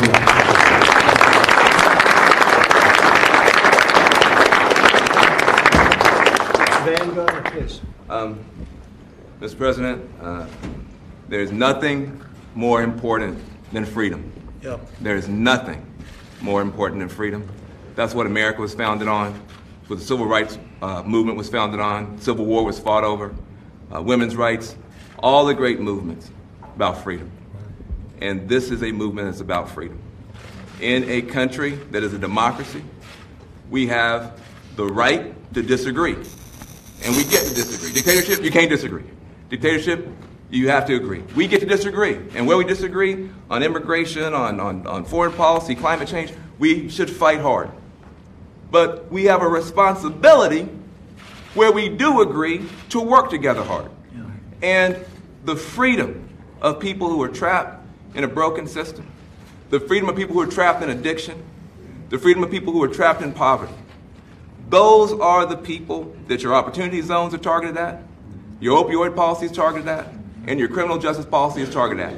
And when you're trying to help people on the bottom, sir, I will work with or against any Democrat, with or against any Republican, because there is nothing more important than freedom. So thank you, sir. Thank you.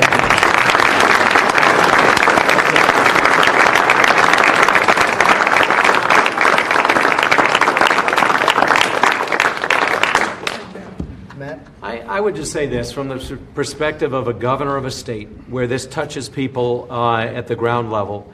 This is significant. And again, it's hard for me to follow on these words, but I think what I'm struck by, we've heard the word bipartisanship mentioned.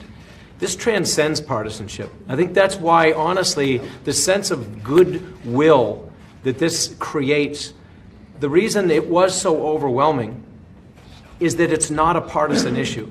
This is a human issue. It is about freedom. It's about inalienable rights. And I am grateful to you, Mr. President, for taking this on, because there's not a natural political constituency. The reason this has not been addressed is because you don't win political points by doing this. but it's the right thing to do. And if there has ever been a time in America where I think the people of America are hungry for this kind of legislation, this type of effort across the aisle to do what's good for America, to serve the people of America, and to not worry about the political ramifications of it, such a time as now. And I truly am grateful to you for not only being willing to take it on, and again, while he's been mentioned several times, Jared, this would not have happened without you. It wouldn't have. And I'm grateful.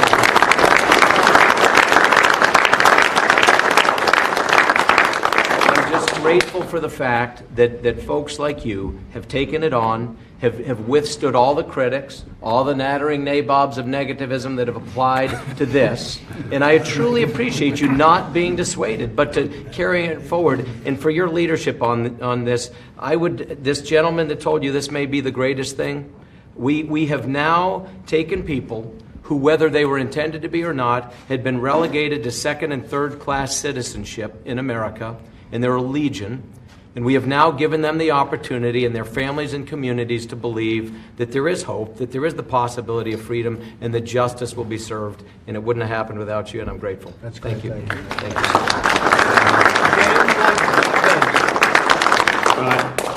you. I was a part of this bill, but I look around at how many parts that everyone else carried. My part was fairly small in this bill. I was dealing with juveniles after working with youth for so many years. Dealing with juveniles that are in solitary confinement.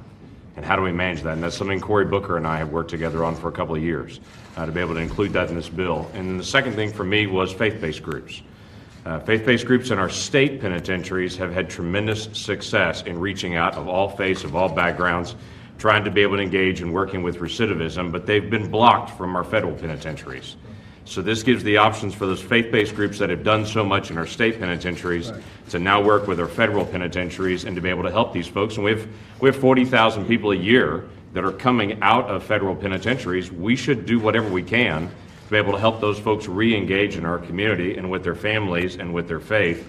And this bill allows us to be able to do that. So I'm very grateful for the engagement that everyone's had on that. Thanks very much. Great job. Thank you. Appreciate it.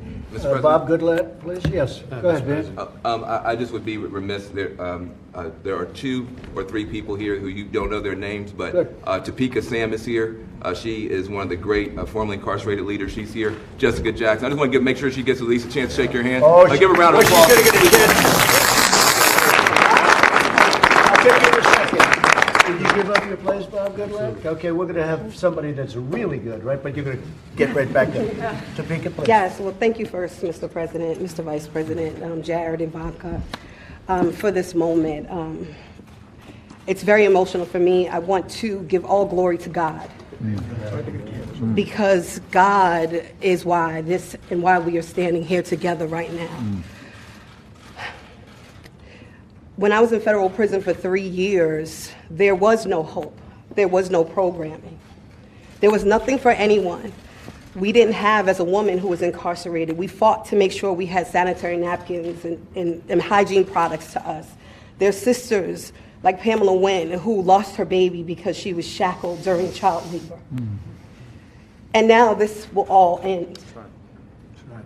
And my sisters and brothers who are presently incarcerated and watching, because they have called me all morning. We have been fighting and we will continue to fight, and this is just a first step. We are looking forward to continuing to work with you, President, and to make sure that our people will have everything that they need when they come home so that we can all have an opportunity to transform our lives. So I thank you. I thank every single person in this room. I thank Jessica Jackson and Van Jones from Cut 50 who have believed in formerly incarcerated leadership and have invested in making sure that we were put in the front of this, which is why we do not look at it as bipartisanship. It is a people issue. And the reason why this happened was because, Jared, you experienced incarceration through your father. And you fought like you were in there, just like we were. And I thank you. Thank you all. Thank you.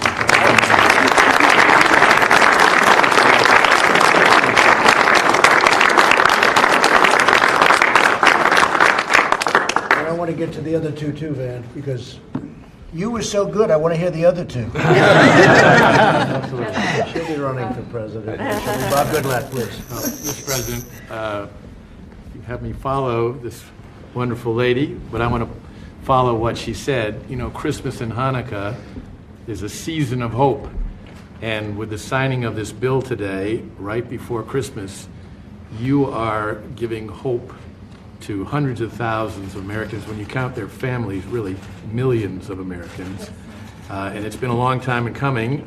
Many of us have worked on this for 6 years, but it took you and your family to show the leadership that it was needed to put us across the finish line. And I really want to thank everybody, both parties, both sides of the Capitol, for working together to get this done. It's the First Step Act.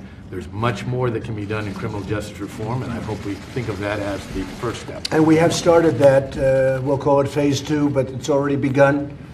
And this is first step, but there's going to be a second and a third and possibly a fourth. We'll see how it all works out. But it's a great subject. It's a great topic. People are very happy. Thank you very much, Bob. I appreciate it. And a shout out to Doug Collins, who's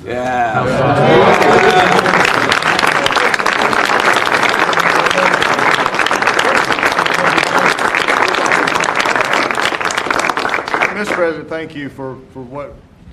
For just a few months ago, I had somebody come to me, and when we were talking about this in the House and Senate, and they said, and we talked about this, they said this will never happen. To all of you out there who don't believe in miracles, it does happen. So, Mr. President, as you look at that bill today, many times you sign those bills and you see lines on the page, and you've already heard from some discussion today, but I make it differently. Behind those lines are faces. There are faces behind those lines today that are now looking up again. They're seeing hope again. They're seeing lives turned around again. And they can look to this White House. And Jared, we've had many conversations about this. We knew we'd get here.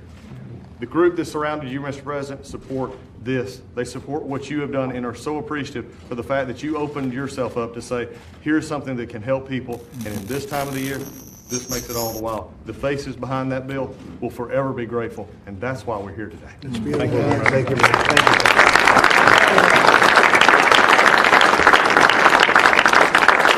So he's got the best seat in the House, and I didn't see him. Tim Scott. He's right there. Thank you, Mr. President. Once again, we find ourselves in the Oval Office doing something significant for this country. And in this Christmas season, it's important for us to remember 1 Corinthians 13 that ends with faith, hope, and love. The greatest of these is love. And where I find that focus of love today is on the communities. This should be called the Community Justice Reform Bill, because as you cut the rates of crimes committed by the folks who leave, you're making the community safer. I look over here at these law enforcement officers. Yes. Thank you. Yes. Thank you. Thank you for coming.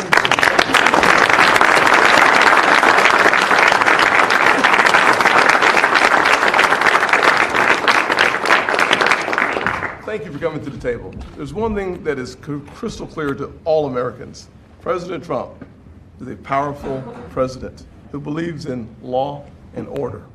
Being supported by FOP and law enforcement organizations brought many Republicans to the table to take a look and see what this legislation could do. It was your support and the support of President Trump that brought this coalition together. Without your support, this would not be possible. So, Mr. President, thank you again for courageous leadership on behalf of this country.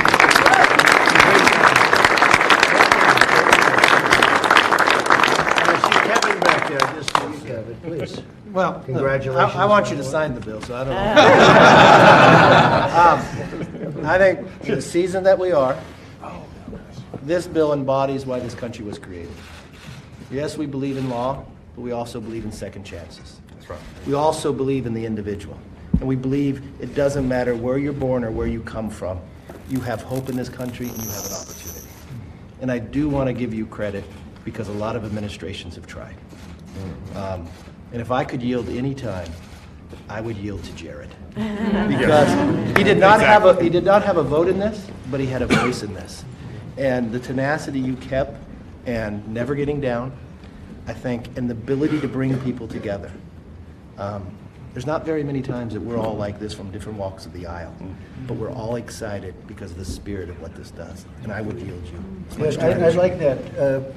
Jared has worked so hard on this. I said, you know, what's it all about? Many of us, when we just started, it's like, what's going on here? And he would be working so hard for really a long period of time, longer than anybody would even understand. And I would like to have you say a few words. Thank you very much. And I just have to say, seeing this coalition, all of you who are with us today, and there's a lot of people who aren't in the room today, and we'll try to bring them all in for a bigger celebration, because this really took an army of a lot of devoted people, and each of you played a very important role towards helping us accomplish this very important objective that a lot of people thought could not be done, and especially law enforcement. You guys have been absolutely amazing, and you gave us so much great feedback to make the bill better. And I think that the way that good legislation should be made in Washington is when everyone's at the table, everyone's arguing, everyone's fighting, but you know, we did it respectfully, and we did it in a way that people look at Washington these days and they see a lot of fighting, they see a lot of things that are very loud, but I want the people to know as they see this bill that there's a lot of very respectful dialogue, a lot of constructive dialogue, a lot of people who are here to help people and to make a difference, who are working very hard every day and delivering results to it. And I have to say that with this coalition in particular, some of you are brought here from pain of the past, and that's very real, and it's made, I think, a lot of that pain worth it. But a lot of you have nothing to gain from this personally. And the fact that every time we needed somebody, they jump on a plane, they call. This is one of the issues that really has a constituency that doesn't have a lobbyist, it doesn't have a lobby group. And we were their lobbyists, and we fought for these people, and together we were able to make something happen. So I really want to thank everybody here because it really was a team effort. And just most importantly, I really just have to thank the President. Without your leadership, everyone kept asking me, will the President be on board? Will the President be on board? And I said, look, I don't know. I mean, this was not an issue that you'd spend time with. It was not relevant to the real estate industry that you were in before. But getting to know it immediately was something that you responded to, really because of a fairness issue. And you said, if we're not helping these people re-enter society, then what do we expect them to do? And they're going to commit more crimes, and that's going to make our community safer. And then you kept asking questions, and you kept pushing me, and you kept asking a lot of people's opinions. And you kept saying, is this tough? Is this something that's going to keep our community safer? Because we have to be strong. Are we working with law enforcement? And are we doing it right? And it really was your leadership that pushed us to make this bill better. And I don't think under any other president this could have happened. I also thank the Vice President as well, because your experience being a governor and the reforms that you enacted were very helpful towards giving us the fact that what we're doing here is really based on models that work and will help people keep communities safer, help save money, and really help a lot of people. So I just want to personally say it's been a real honor for me to work with each and every one of you to do this, and I've been thinking a lot about the people this is going to help, and no matter what we all put up with to do what we do, this makes a lot of things in life worth it. So Great job. Thank you, John.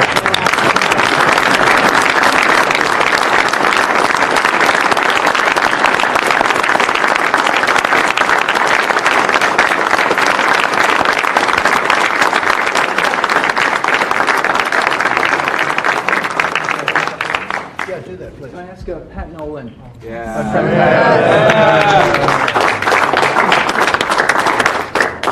Well, hello, Mr. President. There's somebody here overlooking all of us, and that's Chuck Colson.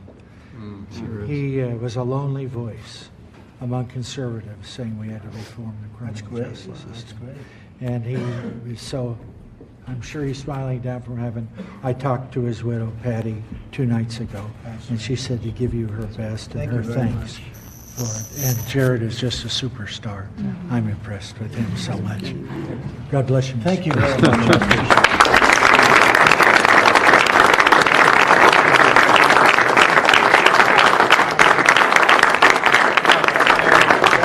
That was incredible, by the way. I think what I'll do is ask a very special person to speak, because whenever Jared had any difficulty with me on a couple of points, he'd send in a real power named Ivanka. And she would call me and she would say, Daddy, you don't understand, you must do this, and I said, all right. Ivanka, would you say a few words, please? Come on over. Well, first of all, this is just so incredible, and it is the culmination of so much blood, sweat, tears of every single person in this room and well beyond this room. So we are so grateful for your leadership and realizing historic criminal justice reform that people have talked about in theory for decades, but this administration has made possible. To my husband, maybe I'll get a little bit more time with him back, but I doubt it. Thank you for all that you've done. And then really to the people who join us here today, whose stories crystallized why this is so important. We are grateful to you and for putting a face on this challenge and for being so candid and so real. And that's what it's all about. It's about helping people.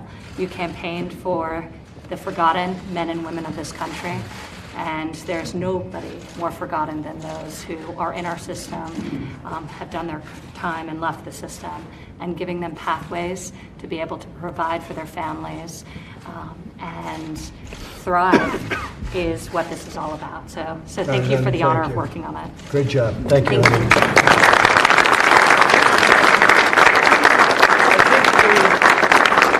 We owe a lot because law enforcement was incredible and so strongly behind us. And I'd like to ask you to say a few words. You represented so many people so well. Well, thank you, Mr. President. First, I want to say thank you very much to you, Mr. President, Jared and Ivanka, and the entire administration for what you've done. This is a great day for America. It's a great day for America. Criminal justice reform is long overdue. I do believe you're the only president that was able to pull it off and would be able to pull it off, and you have. To be able to bring together all the organizations and groups that are represented by the people in this room in order to effect positive change for our citizens of this country truly defines the spirit of who we are and what we do. As president of the IACP, that represents the head of law enforcement throughout this country, as well as the FOP, who represent the officers throughout this country, we want to say we are proud to have been with you from the beginning. We are honored to be here today, and please know as we move forward, we will be with you side by side, each and every one of you. Thank you very much.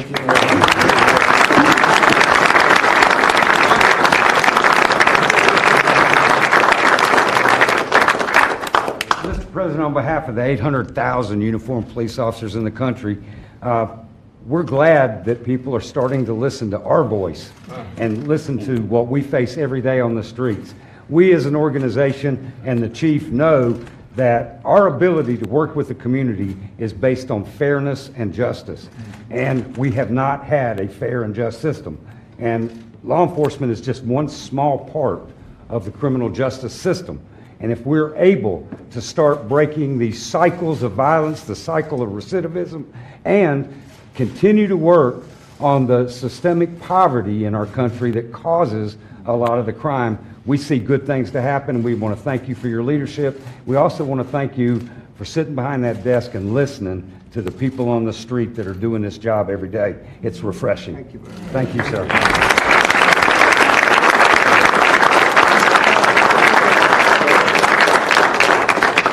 Mr. President, on behalf of the 2 million members of Faith and Freedom and tens of millions of people of faith around the country, I want to thank you for your leadership, for your heart on this issue, Jared, for the historic role that you've played in this, Mr. Vice President, for all you've done. You know, throughout this country, there are armies of faith-based compassion that go into our jails and our prisons unheralded every single day to minister to those who are without hope and who are forgotten and who are marginalized. We often wonder whether or not politics can really make any kind of difference in a world that seems so dark and divided. But today, Mr. President, because of your leadership, a failed system of long-term incarceration, of warehousing criminals and really, frankly, creating even more crime, is being gradually replaced by a redemptive model of repentance and reconciliation and restitution and personal and societal restoration. This is an historic day. We've been working on this since 2014 at my organization, but I truly believe that were you not sitting behind this desk today, this would not be being signed into law, and I thank you. Thank you very much.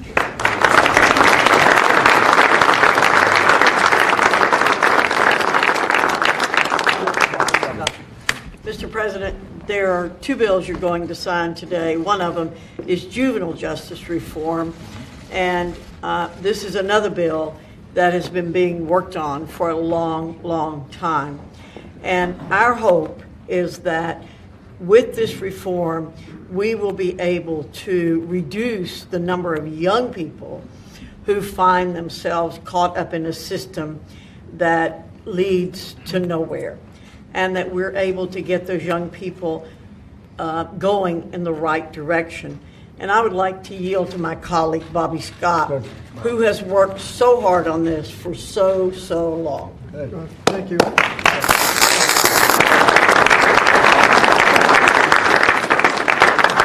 I'd like to start with referring back to what Chairman Goodlatte said about 6 years ago. He appointed a subcommittee with Jim Sensenbrenner and myself leading on criminal justice reform. We had extensive hearings, heard from dozens of experts on what needed to be done, and at the end of a 2-year process came up with legislation called the Safe Justice Act, which was a comprehensive ideal of prevention, early intervention, rehabilitation, policing, sentencing reform, had everything in it that you can imagine. When you have that big a bill, it's not a surprise that it didn't pass. But the First Step Act is a first step in going in that direction. Right. And one of the provisions in the that one of the bills you're signing now, the juvenile justice bill, was also part of that effort. And there's one part of the juvenile justice bill that I'd like to mention in particular, and that's the provision that codifies the Youth Promise Act, which is an evidence-based approach to juvenile crime, prevention, early intervention in a comprehensive manner to reduce the chances that juveniles will get in the process to begin with. So I want to thank our chair, Virginia Fox, Chairman Goodlatte, and Chairman of the Crime Subcommittee at the time, Mr. Sensenbrenner, for all of the work going in this direction to make sure that we have an evidence-based approach to criminal justice reform. Thank you very much. That's great. Thank you.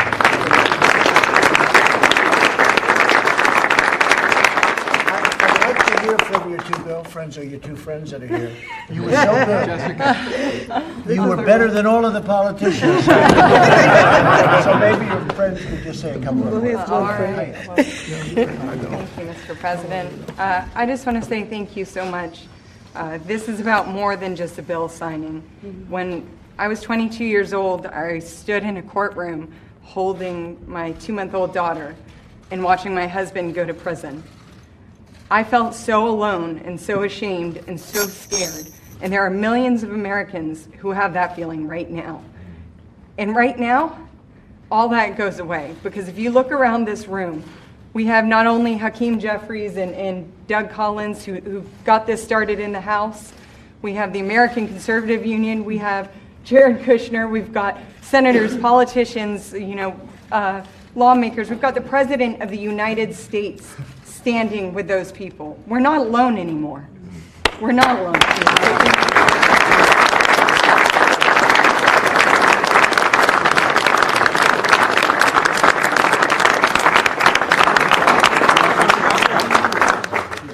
Hi, Mr. President. We met once before. I am a lawyer and a law professor at Georgetown, but I spent 11 years in federal prison before that. Yes, I remember. And I've been given a lot of second chances. And what this bill does is give second chances to hundreds of thousands of people in federal prison. And I think you're going to be very surprised at what they do with that second chance. What I saw in prison was not evil people. It was people that, for whatever reason, made really bad choices and deserved to be punished, but who had the potential to turn it around. And this bill actually gives them the opportunity to do that. And I thank you for that. Thank you.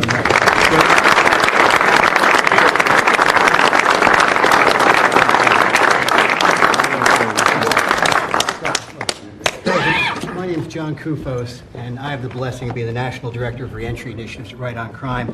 Alcoholism sent me to prison. I was in the throes of addiction years ago, and then I was able to find sobriety, get clean. Ms. Rollins gave me a job helping out in Texas with reentry initiatives.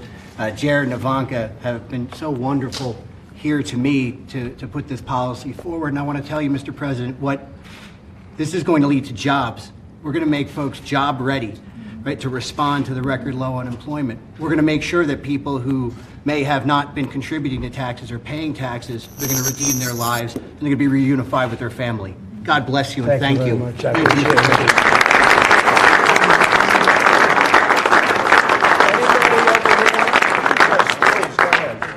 Mr. President, on behalf of Prison Fellowship, the largest program, faith-based service provider inside of the prison that serves hundreds of thousands, just this month, 292,000 children of incarcerated adults will be served Christmas through our Entry program. This First Step Act is everything that Chuck Colson and our ministry has stood for. It's going to make our country safer, more just, and it respects the value and dignity of human life exactly as our Constitution and our laws should. Great. On behalf of all of them, thank you.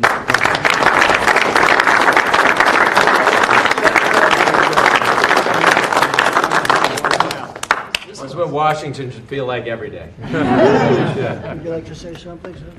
White House. Please. From the Senate White House. perspective, I've got a big thank you to Chairman Grassley here. He was my co-author on the juvenile justice bill that is in front of you, Mr. President, and he helped coordinate the Durbin, Lee, Cornyn, White House assemblage that brought the sentencing reform bill before us.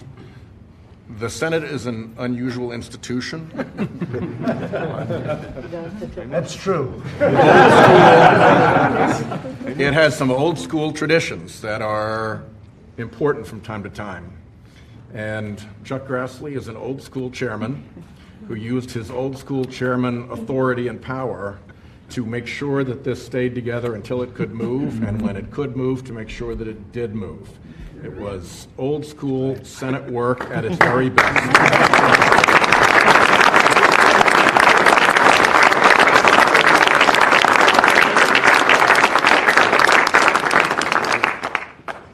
Everybody okay? Bernie? Good morning, Mr. President. You know, in 2013, me and Van Jones went to the White House. We were in the White House 4 or 5 times, with President Obama and a number of people trying to get this done. As somebody that ran the largest police department in the country and the largest jail system, Rikers Island, and somebody that spent time in federal prison, I have to tell you, I never thought this would happen. This does something, it does something that nobody else has really talked about. You're incentivizing the inmate population for good behavior. In a prison, there's nothing more important than that, because the inmates will behave themselves, because they're looking at opportunities on the outside. That reduces violence not only on the outside, but on the inside. It reduces violence on the inside for correctional officers, for other inmates. And then to incentivize them with good behavior, with programs that's really going to get them a job.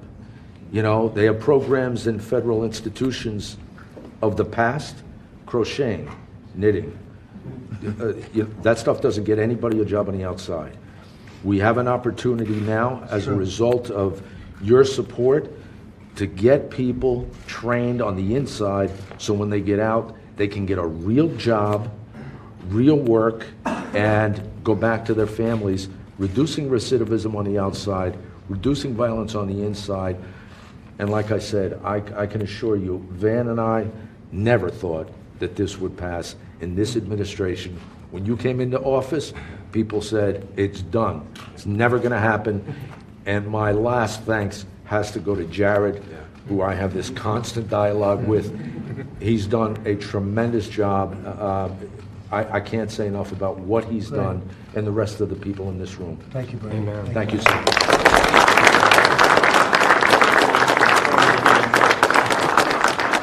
Mr. President, thank you for your leadership. Thank you, Vice President Pence. Thank you, Jared. The Holocaust survivor, Professor Wiesel, was fond of saying that the miracle of life was not just in its beginning, but the capacity to begin again. It is that understanding, that belief that people can turn their lives around if given the proper environment and encouragement that this legislation represents. Thank you for having the courage to taking this first step. Thank you very much.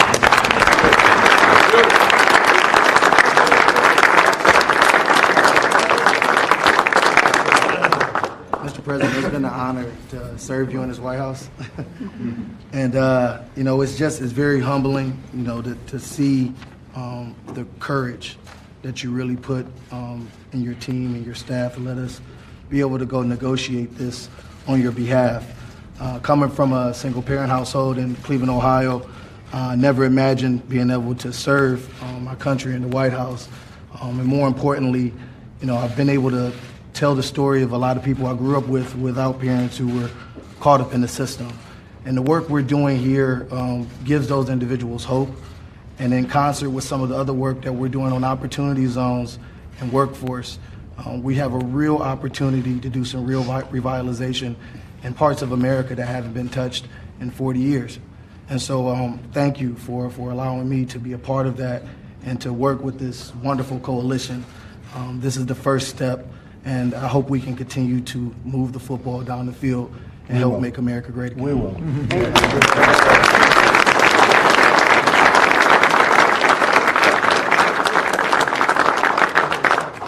I want to kind of be fast, but do y'all remember when this gentleman said, "We will say Merry Christmas again"? And so what a Christmas present. But first I have to say this. A long time ago, there were two leaders, Ezra and Nehemiah, and they had to build a wall. And there were some guys named Sam Ballard and Tobias who were just all kind of talking trash, is what we call it. And so the leaders said, "We're not coming down off this wall, so please do not come down off the wall." Oh, God. Prison reform. And it's been said so well by everyone in here. But I remember it was a long, hot summer. It was August. We were in your office, and some bad words were said about you. But you were focused. He said, "I want to help people." Everybody said that wonderfully. His children, all of us. So we thank you. Thank you. And the women have talked about even the little babies and all of that, all the way to those who were in jail too long. So we want to say thank you for caring about all Americans. And one more point. They asked this man when he was a candidate, "What are you going to do about race and racism?" He said, "We're Americans. We all bleed the same. We need for people to be safe, secure, blessed, working if they need to." And so I just want to say thank you. You keep your promises, so keep going, sir.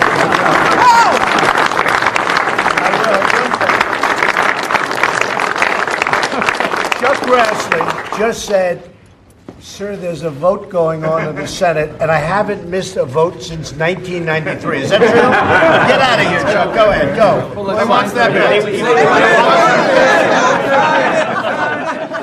1994. Yes. I've been here 3 hours waiting. I bet they'll hold that vote open for us, Chuck. Yeah, I think so. That's great, Chuck. There you go, Chuck.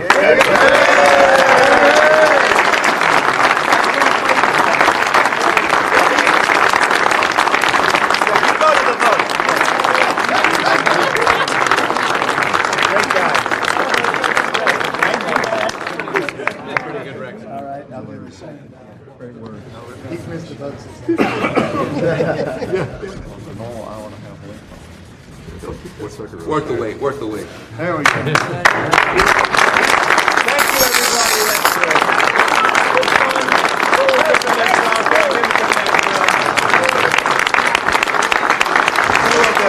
Why don't we pass these around?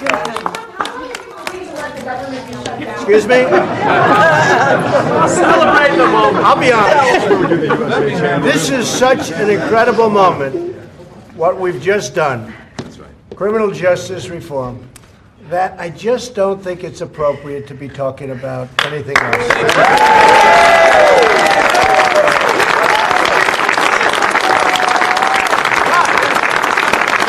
But in 5 minutes, we'll be talking about it. Here, folks, spread them around, okay? Thank you, darling. Hey, come here, man. What a great job you've done. Thank you. Thank you, Mr. President. Thank you. Take care of yourself. Did you get one of these? I did. Great job. President, we'll be with you right away. Got one check for you. Thank you, Mr. President.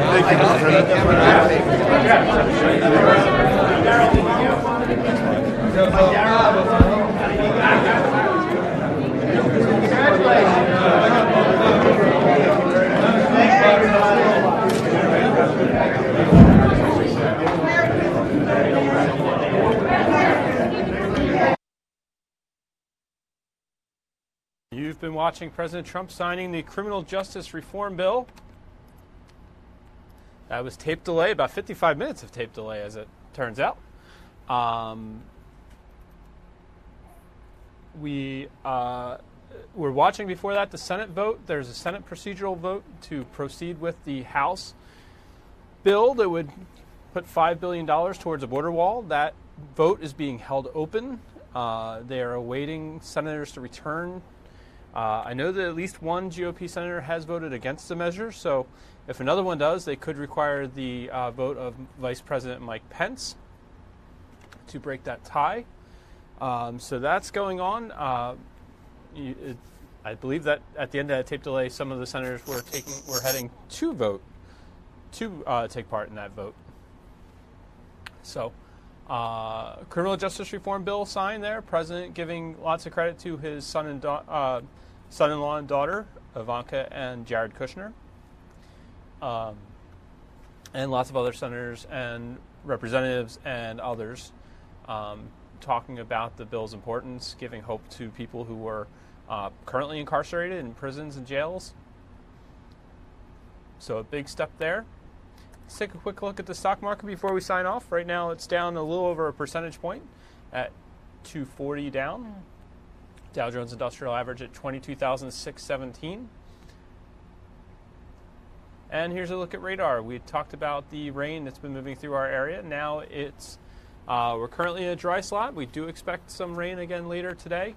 Some areas picking up 2 to 3 inches of rain already. Parts of New Jersey still getting some rain at this moment. So showers again later today. Winds have died down, fortunately. I want to thank you very much for joining us for Fox 29 News Now. We're here weekdays after Good Day. Might be on a little bit of a hiatus over the Christmas break, but we will be back with you regularly after in the new year. Hope you are enjoying the holiday season. Have a great end of 2018, and we'll see you in 2019. Take care.